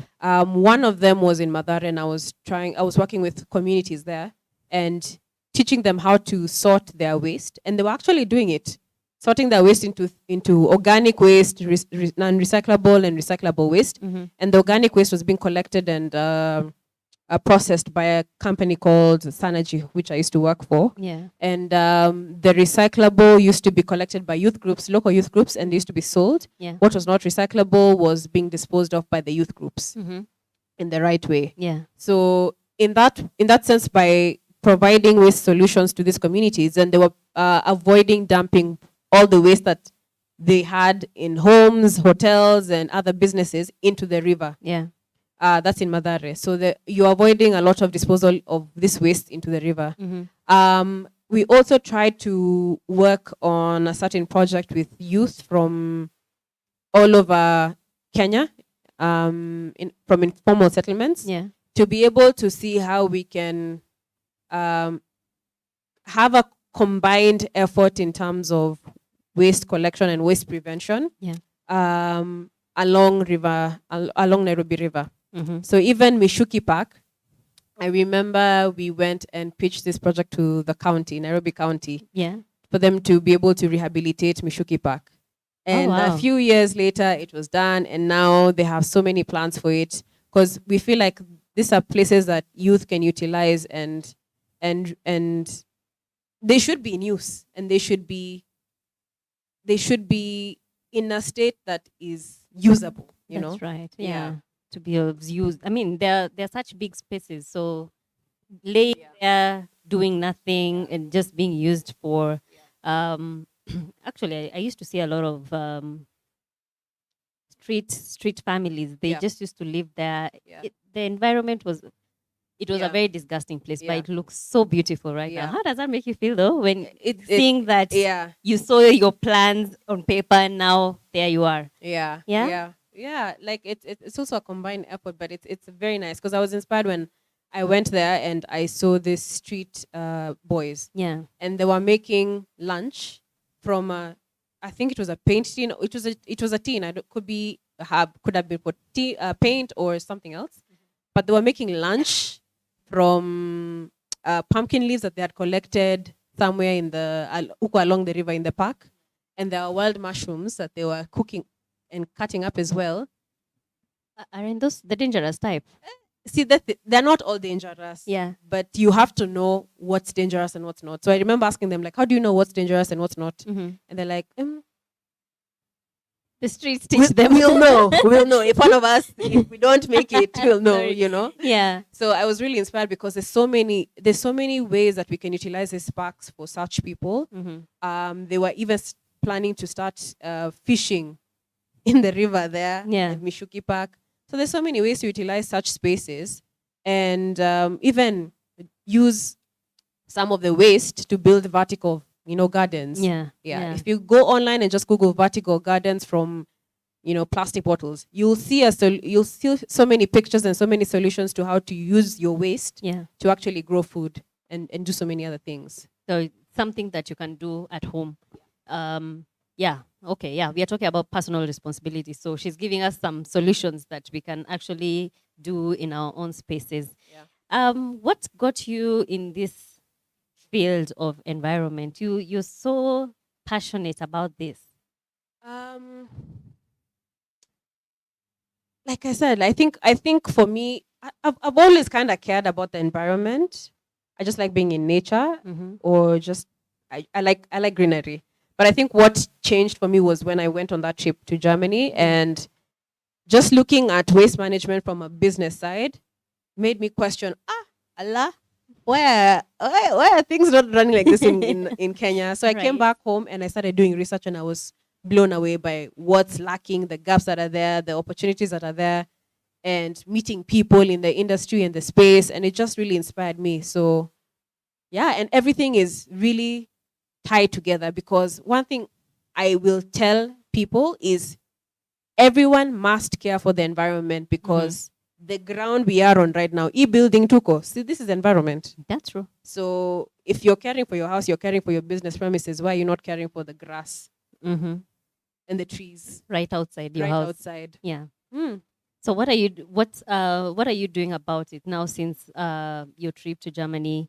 What have you come with? What did you come home with? So I remember when I came home, I immediately started this group of people, a community. I started this movement or community. Yeah. I call it to go green movement. Yeah, just to go green. Basically, it was just it's a community of enthusiasts, experts, people who are passionate about the environment, people who want to learn about the environment. It's just a WhatsApp group that I started. Yeah. To just bring all these people together and have conversations and dialogues and connections, you know, all of that. If someone wants something, then get in the group, ask. Yeah. Then I also started my own garden in my balcony from plastic bottles, Coca-Cola 2-liter bottles. I cut them up. I started growing food from food waste. Okay.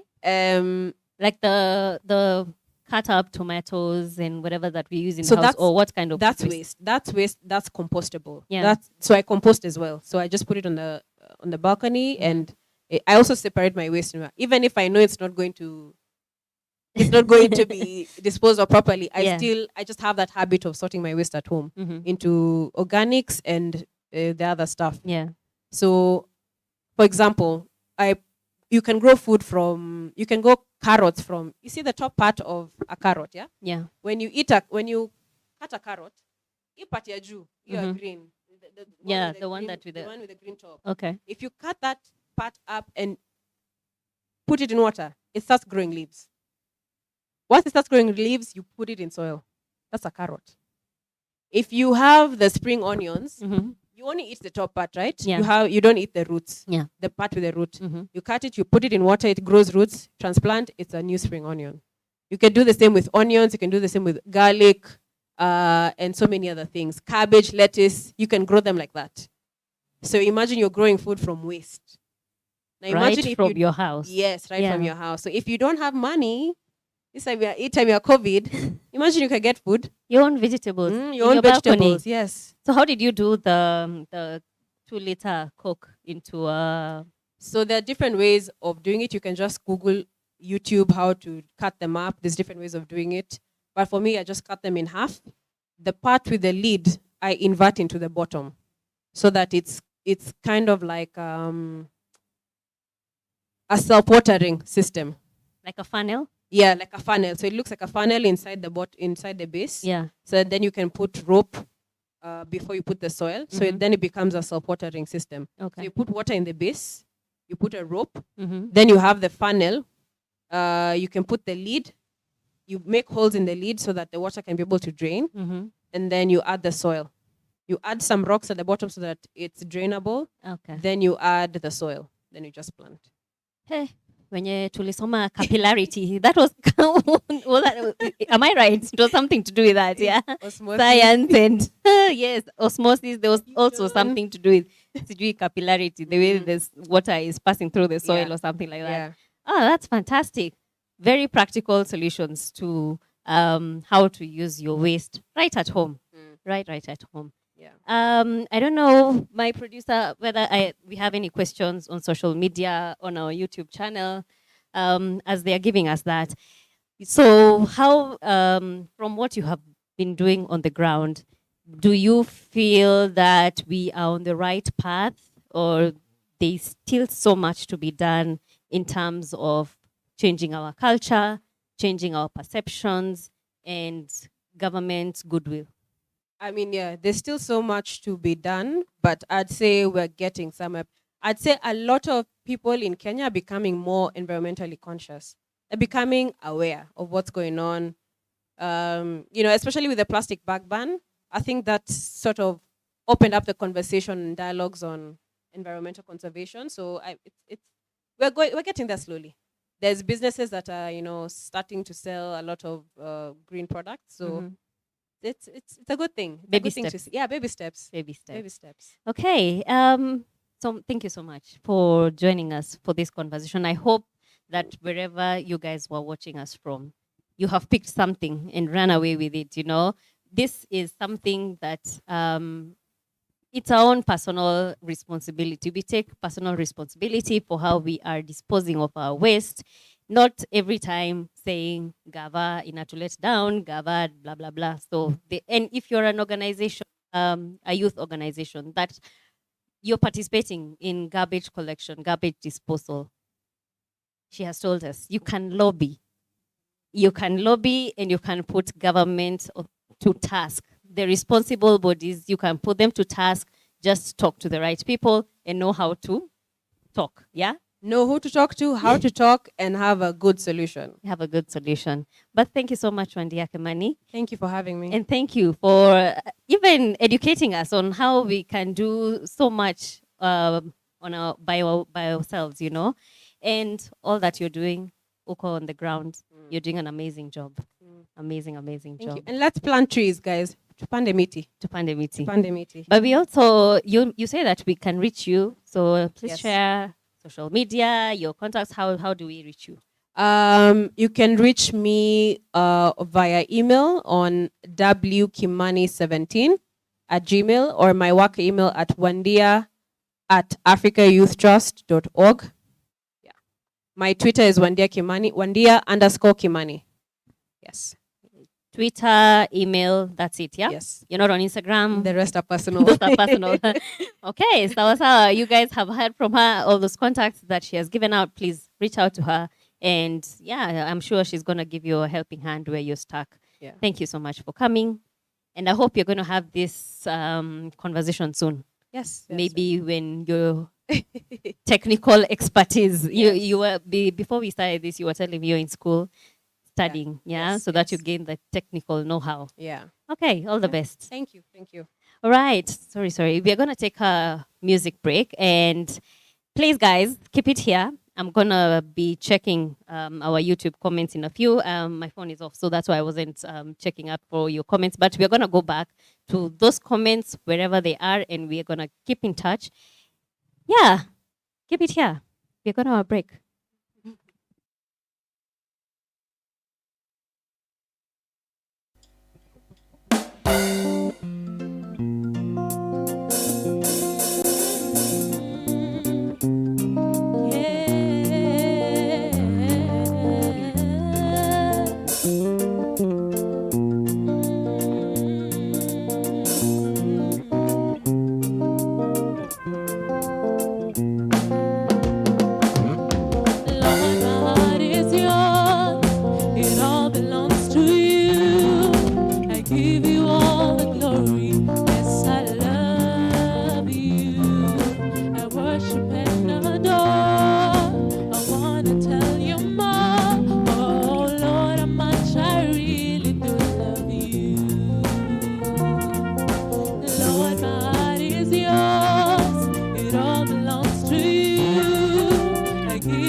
ajuaye ni mzazi.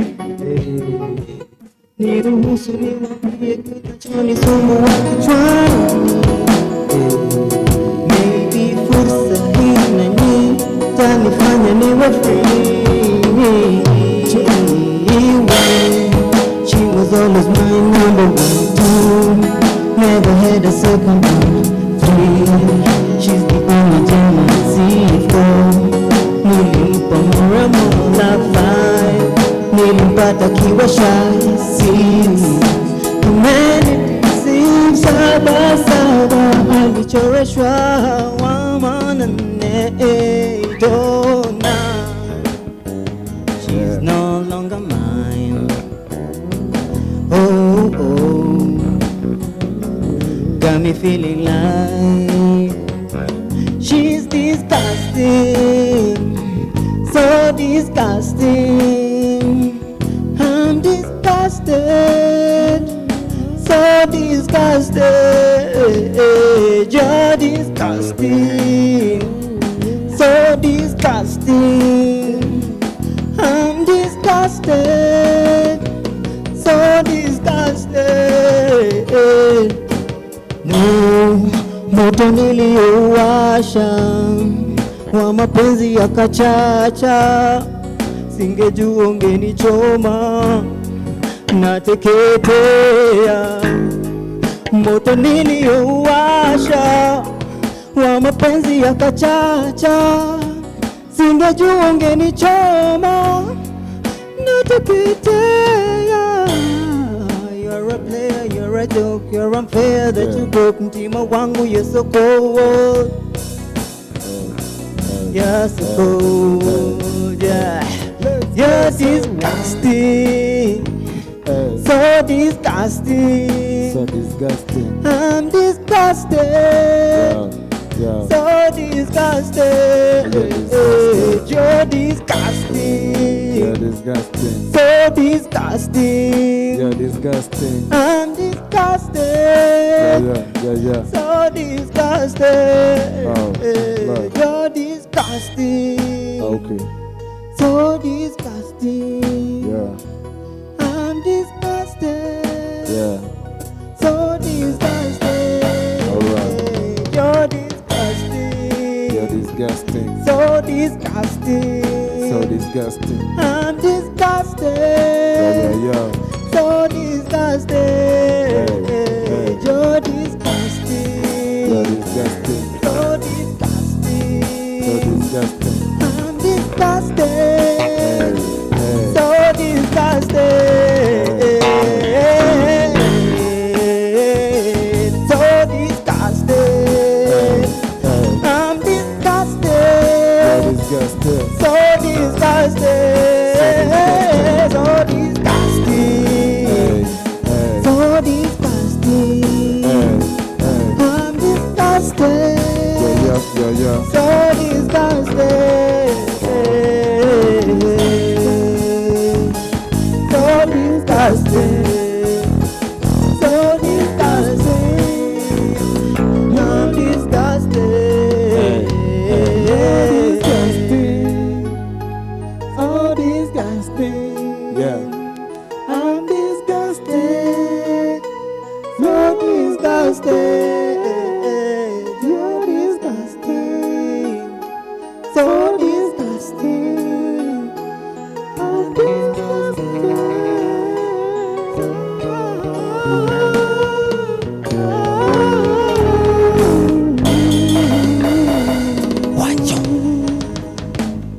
Hey man, I can sing, man. Yo. When it comes to entertainment, I hold it down. And ladies and gentlemen, I have my brother here, WANJO Africa, in the building. Yeah. Buddha. Mambo. Poa sana. Kofiti? Kofiti kabisa. Hapa hivi. Okay. Hapa hivi kwa sana. Karibu sana kwenye show. Asante sana, nashukuru. Bana, tulipatana vifani sana. Me and WANJO, ladies and gentlemen, WANJO kuna ile kitu anadu, atakuwa anatuguzia hapa hivi. But nikiwa pale kwenye mtandao, pale kwa WhatsApp, na naangalia zile vitu zenye una post. Then all of a sudden, kaboom, napata Charlie anapiga vocals hivi. Nikashindwa, huyu Charlie anaimbaga. And nikaminvite show na leo ako hapa. Karibu sana kwenye show. Asante sana bro. What? Asante sana. Is it a movement? Let me say it's an upcoming movement because bado watu hawajaijua sana, but it's a movement to be. Yeah. But I believe it's a movement. Yeah. Apart from music manze, wacha turudi nyuma kidogo. Who is Wanjo? Wanjo ametoka wapi? Wanjo anafanya nini? So Wanjo Africa. Yeah. Apart from the Africa part, Wanjo, he's just a regular guy mwenye ana hustle ka wengine. Yeah. So apart from music, me na deal na dreadlocks. Dreadlocks. Town, yeah. Okay. Hiyo pia ni passion nyingine nilikuwa nayo. So unapata napenda skills. Yeah. Skills. Yeah. So when talent meets skill, unamua acha zote zisonge. So apart from music, me do dreadlocks. Alafu pia nimezaliwa Kabete. Hii side ya Nairobi. Kabete huko hapo. Kuna side ya Kiambu, kuna side ya Nairobi. So nimezaliwa Kabete. Nimegrow Kabete. Yeah. But currently nimehustle so na stay saika mimi. But tuna push na hii struggle ya muziki. Professionally, this is your job, like professionally na deal na locks. Dreadlocks are my thing. Nilianza way back in 2015. Okay. Yeah, up to date, I'm still doing dreadlocks professionally. Yeah, that's a good stuff. Ndakuja pia mimi nitengeneze hizi zangu manzi. Karibu sana. Ndakuja by the Karibu. Let me talk to those people, they will pay. I'm doing a good job. Sijui kama ni hivyo. But at least nimeona so many things you are doing pale kwenye mtandao and music yako pia. When I was watching your first video pale, nachiki crowd kubwa sana. That's when niko nakuuliza kama ni movement. And your music, is it based on a true story ama ni music yako manze? Hii swali si mara ya kwanza nimesikia.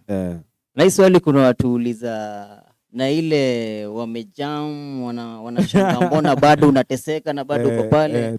Kuna mwenye anauliza because anataka kujua, but to be real ni ati muziki sifanyi based on my story or something.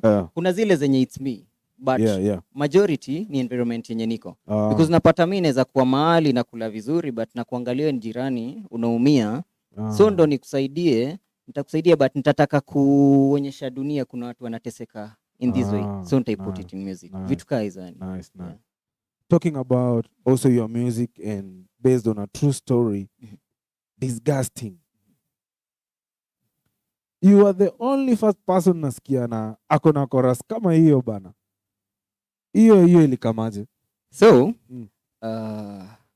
kama umekuwa ukiangalia size currently, vitu zina happen, vitu zina trend, ni watu wanachezana, unasikia relationship inafika point hadi wanauana. But sasa mimi nilikuwa na try kuonyesha na before mfike hiyo stage, kwanza elewa hii kitu, yes it's disgusting but you don't need to be there. So ku express feeling, watu express in different way. Mimi nikaona badala nyinyi muone, siniwaimbie nionyeshe naelewa feeling yenu. So anytime utafeel hivyo unaweza imba she's disgusting, kawe ni dem he is disgusting.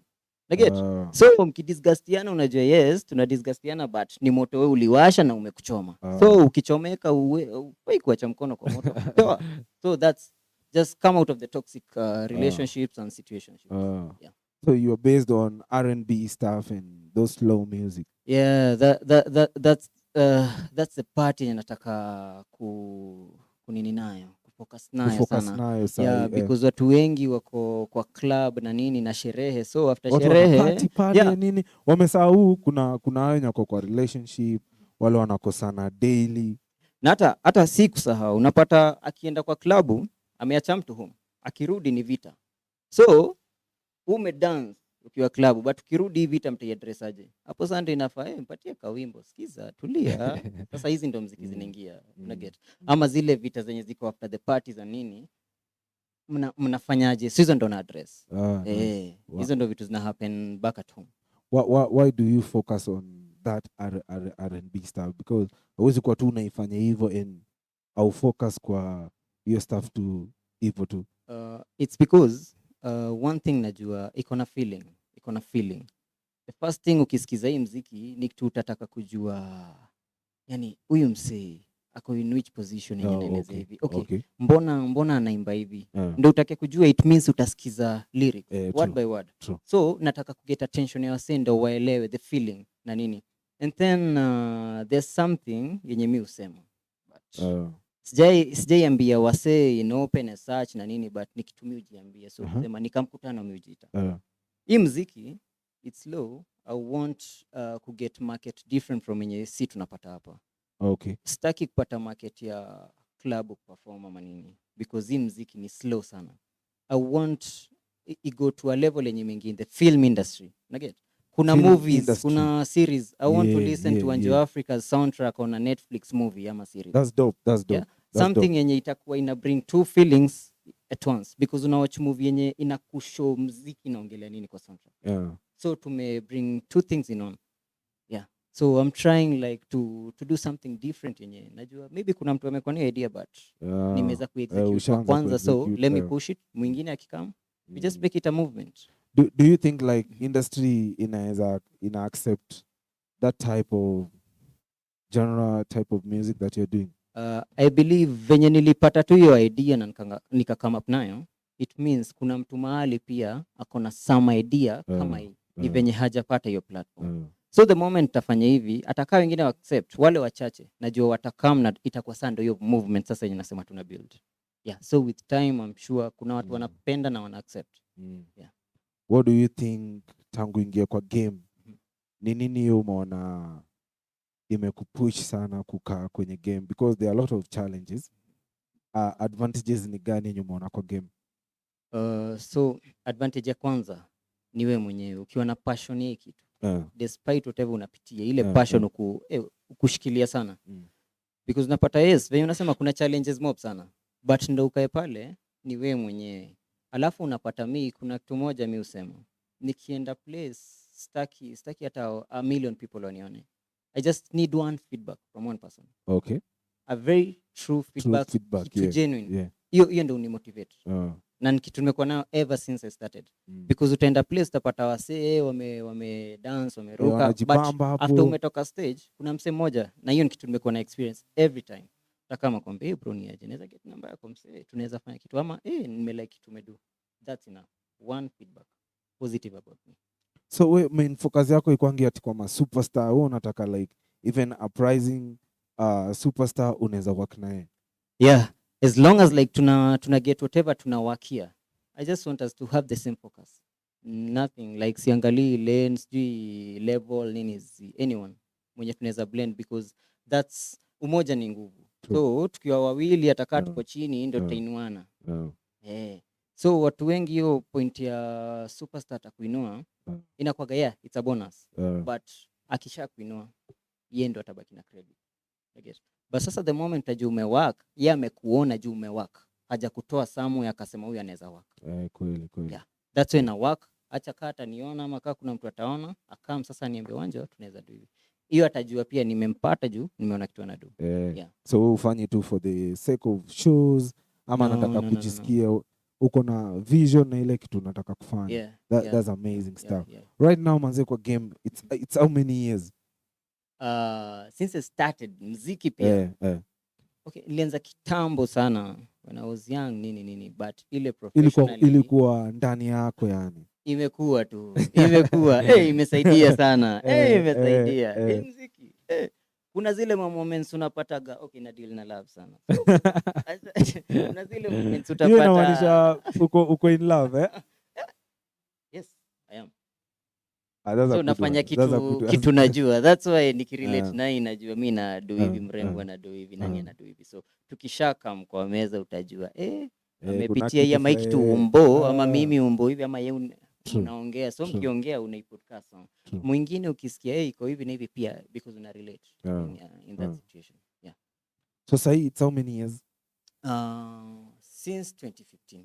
2015, say tuko 2021. Yes. Hizo ni how many years? Like 6 years. Wow. So, but sasa as WANJO Africa, as WANJO Africa ni from last year ile time ya quarantine, ndo nikasema yo let me now start doing my thing.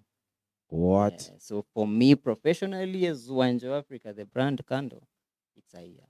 It's a year. Yeah, but kwa game it's over 6 years. 6 years. Yeah. 6 years hiyo inamaanisha ulikuwa na kina nani ama ulikuwa unafanya nini kwa hiyo 6 years before uanze kuwa solo?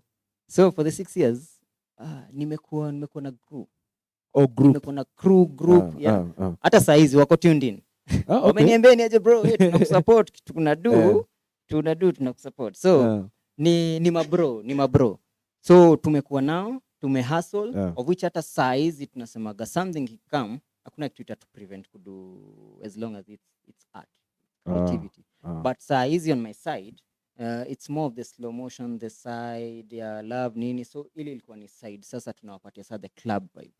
So that's why nakwambia nimejua hiyo, nimepitia, nikapitia hiyo, nikaona ukishaka mingi home kuna muziki nahitaji yenye sipatangi tukienda kupatia watu club. So hiyo ndo nawaletea ya home sasa. That's a ukiwa solo. That's a good. Hiyo ni vibe tamu sana man. Bado na ngoja hizo ma feedback. So big up Mike One, najua mna watch. Ameniambia hiyo ndo crew kuwa cheki. I really love what you do. And how do you do it? Do you normally practice? Because ku perform na live pia unajua si mchezo. And hizo ma voices, do you know time yako, how do you manage job?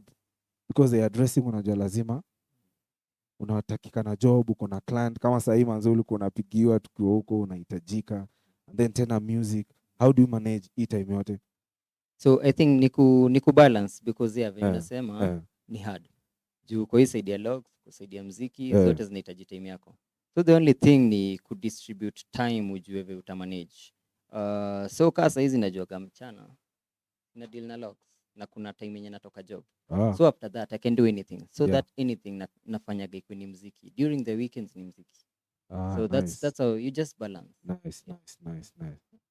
Voice, your voice man. Voice yako. Do you normally practice sazile uko mama? How do you do it? Sazile unaandika muziki ndio una practice, unaweka hii kinta yeka kwa hapa, ama sazile umeingia studio ndio unafanya hizo vitu? Nikiwa home pia nafanya hivyo, like because unasikia during my free time ni music. So hiyo free time unapataga na practice, naangalia hapa nilikuwa na project plan but nimekuwa na shughuli nyingine, let me try and execute it sasa hivi. So unapata kuna practice mob sana. Dope. Yeah. I really love what you do, and like I said it, next month we have a studio that we are launching, Black Boy Music, and of course man, we'll be calling people like you man to come and do the live performance on your YouTube channel, lakini unalipa pesa fulani hapo kidogo. Toka tunatoa hiyo list very soon, but ni place poa, yani ukuje experience. Nataka kuona you do the live performance, your songs, unarudi tena una change mafans of feel hiyo vibe. Yeah. Uko game? Yeah. Unaonaje? Anything to do with music. Yeah. Man, who do you look up to? I can say a lot of people. A lot of people. Because generally nasikizaga muziki type nyingi. So siwezi sema kuna mtu mmoja specific. Naweza sema all the people wenye wame make it, na hii design yenye unaambiwa ni aje, kuna kitu aufanyi ama unafanya hivi ndio umeki, na wase wamejiamini wakafika. Like all those people wenye wako pale juu unajua wamepitiwa. So I look up to anyone mwenye amekuwa successful through music.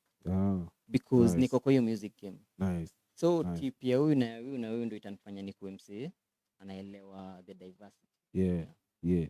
When people listen to R&B, they all know like that person is in love, he or she is in love. Sindio? That means you respect ladies. Yeah, so much. So much. Alafu pia unajua tunafanya love na pia tunafanya the society music, because unapata pia kwa society bila love, that's it, tunapataga conflict. So it's general. Love ni ya ladies, people around you, your neighbors, anything and everything. So love. When do you want this movement to be big and that big, bro? Because Africa, unajua Africa ni kitu kubwa sana.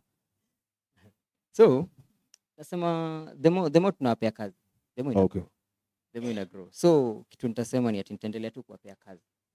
Nitaendelea kuwapea kazi ndio movement igrow. Ataka ita grow kesho ama ita grow after 5 years, then as long as tunaona progress, that's my joy. Ita grow. Yeah. Ladies and gentlemen, remember we are live on YouTube at E_Square TV. Niko na mzito hapa manze, one of the best #1 vocalist we have in 254 in Africa. My brother from another mother. My brother can write a song. My brother is a fashionista. My brother is a hairdresser. Man, I can name it all. He's here. Let's go to the feedback. Pale manze kwenye mtandao yani. Nachekia hapa Liz Otiena nasema sawa weekday I'll come. Nitakuwa ule mse, I think your feedback. Okay. Atakuwa ule mse. JDA alishaenda manze. Tuko na Christ Soldier anasema manze niko lock sana. Patricia anasema will ever go green and clean. I think ni hizo huo mdema ametoka hapa hivi saa hii. Tuko na Mr. Brian anasema manze Wanjo Africa. Yeah. Huyu unamtambua nini? Lazima ni part of movement. Yeah, manze huyu lazima kwe part of movement. Tuko na Claire manze Nicola anasema Wanjo Africa. Wote ni movement. Yeah man, big up manze. Tuko na Michael Black anasema awesome music Wanjo Africa. Hey man, you know how to deliver this thing manze. Ametuma hapo moto za emoji fire. Tuko na Modoni Gituma anasema Wanjo to the world moto na alafu amekutumia some smile. Movement. Hey, movement ni bigi manze. Tuko na Bani Be anasema Wanjo Africa, big up, thank you so much yani. Tuendelee kusukuma huu mzito wetu, si ndio? Tuko na Ngaruya Mbugwa anasema kumbe you can be serious sana. Inaonekana uko aki serious. Wase kwani wanakujuaje? Yeah.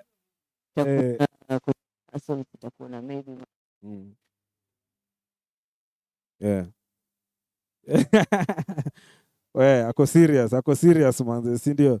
Tuko na Claire bana Nyaruya una ban. Ananiambia mimi ndo na ban ama nani? Ngaruya una ban. Yeah. Patie hiyo mic. Yeah. Tukiendelea manze. Mudhoni anasema Nyaruya sasa mbona una shout? Watu wameweka manze hizi nini zinakaa wako serious sana. Je anasema good stuff. Awesome sana. Thank you so much. Tuko na nani hapa? Mary Njeri. We love Wanjo Africa. The vocals, lines, and the song in general, manze. What do you have to say to your fans out there? First of all, nawapenda sana because mumekuwa na mimi na mlini promise. Naona mnaki promise. Like that's one thing I love about my fans is because ni watu hata tukiwa 10, tukiwa 6, mta make sure tumekuwa recognized place tuko because you always holding on a brother's hand. So much respect and hiyo love iendelee hivyo. Nitaendelea kwa bring your creativity. Ndio. And to all the ladies who are single, Wanjo will sing a good love song for you. So msijali, tuko kimoja au sio, si ndio? Yeah, true. Na kwa wale mabuda wale wanakuanga na feelings, msijali, ngoma yenu pia inakama. Wanjo, where can we get your hebu tuonyeshe logo manze, logo. Ndio msee akikuwa huko hivyo. Logo, I don't know if kisimama hivi itaonekana. Usimama hivi. Ama usimame na hapa ndio ionekane. Yeah, like that. Yeah. Wanjo Africa. Yeah, jina bigi sana man. Hii Wanjo ni ya nani? Ni brand. Wanjo Africa. Kwa mtandao tunapata muziki yako wapi? In all social media platforms utapata Wanjo Africa, venye iko Africa with a K. Wanjo Africa. On IG Wanjo_Africa. Facebook Wanjo Africa. Twitter Wanjo Africa. Everywhere. YouTube Wanjo Africa. And of course man manze unaingia pale manze YouTube channel yake, subscribe hapo hivyo, una make some comment, unasema manze uchali ameiva yani na voice yake iko fiti sana. And of course man, professionalism tusisahau manze kitu yenye uchali wa nguvu anafanya. Dreadlocks, si unaweza pata Twanjo locks. Yeah. Twanjo locks, utapata saa kazi ya nywele yote pale. Ndio. Manze, so kama una dread unaenda pale manze kwenye Wanjo locks, alafu inakuwa fiti sana. Bei iko fiti. Bei ni safi. Hatuwezi kosana. Bei ni safi. Mnaweza ongea, si ndio? Wakam tu, wakuje, wa feel free. Wa feel free manze. Wakuje wote. Sasa unataka kutuperformia ngoma gani sasa hivi? Kuna track inaitwa Solo. Solo. Yes. Why that? Solo pia ni it's a love song. Okay. Yenye kuna watu unapataga tuko all smiles, yeah? Una feel everything iko sawa, but kumbe ndani there's a gap, una feel kuna emptiness fulani.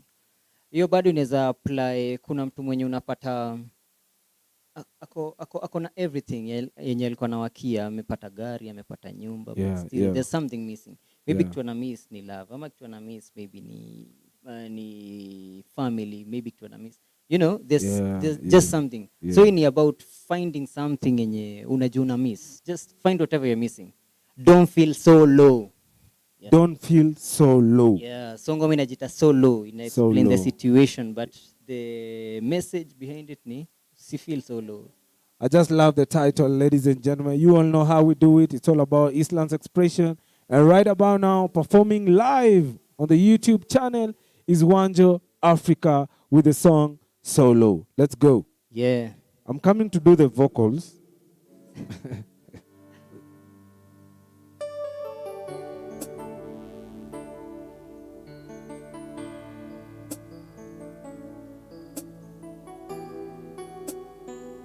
WANJO Africa.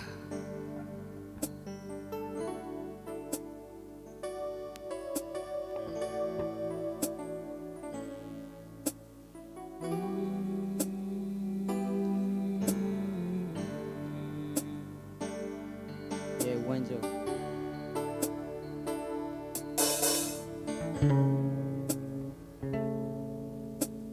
Tired of the games, of the flames, I'm tired of the names, all the flames opening my heart, my heart. I'm tired of the games, of the flames, I'm tired of the names, all the flames opening my heart, my heart. Oh no. And the pain in my brain that I cannot explain, no, no. Never been easy. You always make it hard for me. And the pain in my brain that I cannot explain, no, no. Never been easy.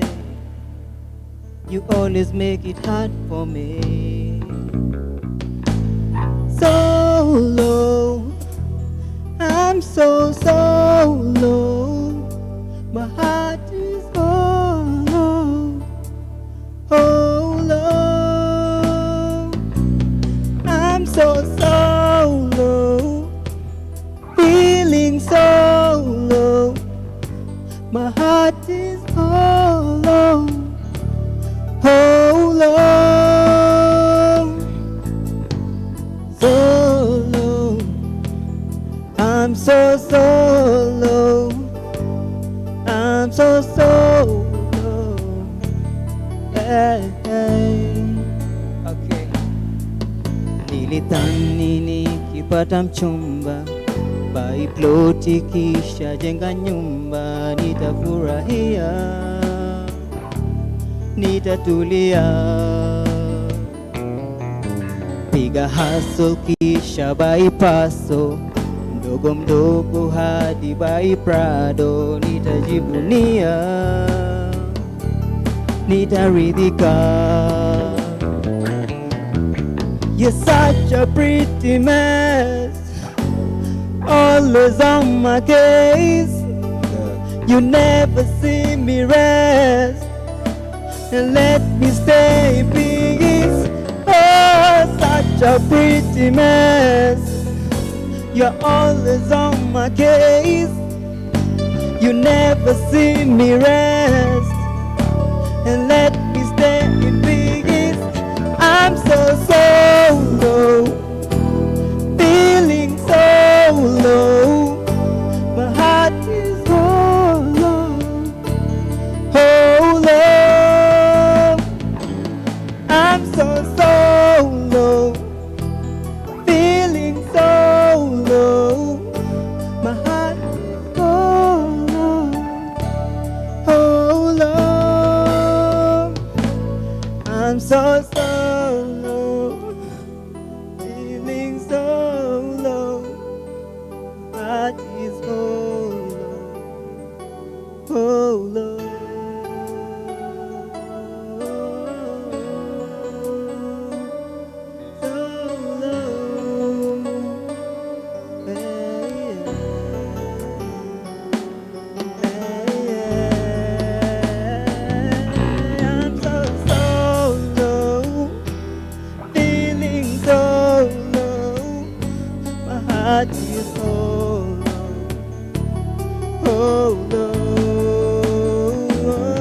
I'm so low, feeling so low. My heart is hollow, hollow. I'm so low, feeling so low.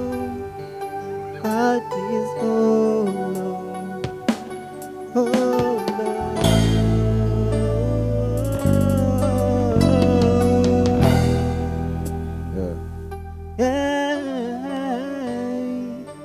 Yeah. Oh, Yeah.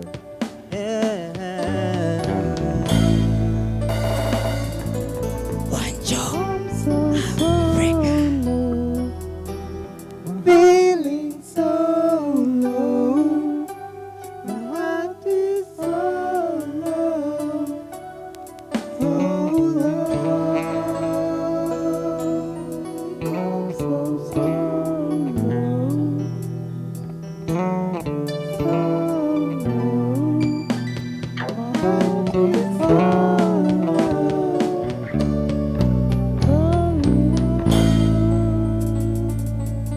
What?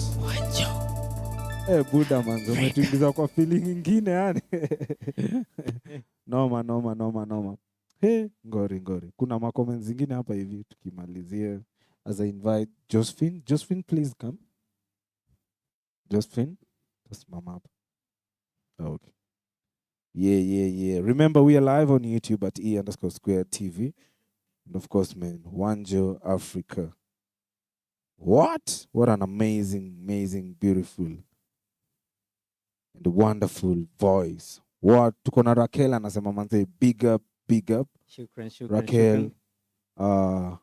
Watetu anasema big up. Tuko na Michelle Somba anasema WANJO to the world, yani moto. Hey, Udemiani anasema this is my favorite jam. Najita J manze. I'm so solo. Shukran. Yeah, man, that you have an amazing voice. As in staki comment, Gianni, ulikusha ningiza kwa mood. You know, I wanted to become a vocalist. But kuna kitu ilifanyika. Justin, what do you have to say, man? WANJO is here. It's African time. African time. Yes, it's African time, man. It's Africa time. So I just love the chill out vibe that you've brought Yani to the studio. You know, we're used to having a lot of hip hop. This guy, sijui kwa nini apenaga kutuletea hip hop kila. So today, the fresh of breath air. You know? Yeah. A breath of fresh air. Guy, listen to me. Breath of fresh air. No, you're still in the mood. Like you're still in the mood. Yeah, really right now. Yeah, umeleta. Yani that chill, relaxed vibe that we were going for. Yeah. Good. Any question? There's no better way to wind down the show, yani. No better way to wind down the show. So amalizie. Hey. Si amalizie na yonga. I'm so sorry. low. I really love it. I can be, I'm so low. Aya, sawa, utatumalizia show, but ladies and gentlemen, this is how we wind up today's show. Thank you so much for tuning in. Thank you. You guys, as always, have been such a vibe. Yani, you brought good vibes our way, and we can't thank you enough for joining us. So thank you. Mafans wa Wanjo. Africa. Wanjo Africa. Yes. Wanjo Africa. To the world. JDA fans, you guys brought yourselves, Yani, and even the conversation we had on environment, we are so thankful that you guys got a chance to, share your feedback, your comments, what you think about the show. Ata mafans wa every day. Akina Liz, Akina Caro, Beatrice, Ian, thank you guys. Bradley, thank you so much. And Bradley. Michael Black. By the way, yes, those are, Roho, Damu. Damu. E-Squared fans. They never miss any show. So thank you guys so much. And I have been your host, Josephine. And of course, man, the S to the I to the E, number one MC, Mr. You better act like, if you don't know, now you know MC Weekday is my name. Hey. Yeah, and today, Sawa. as we go home, ladies and gentlemen, performing live on our YouTube channel is not other than one of the best number one vocalists, one of the best number one fashionista, and also a hairdresser. This guy is dope. Africa, stand up for my brother, Mr. Wanjo Africa. Hey. He's got the locks with the most, eh? Yeah. I'm so solo. Like, I feel I'm solo right now. So, guys, until next week on Saturday at 2 p.m. Adios. See you then. Wanjo.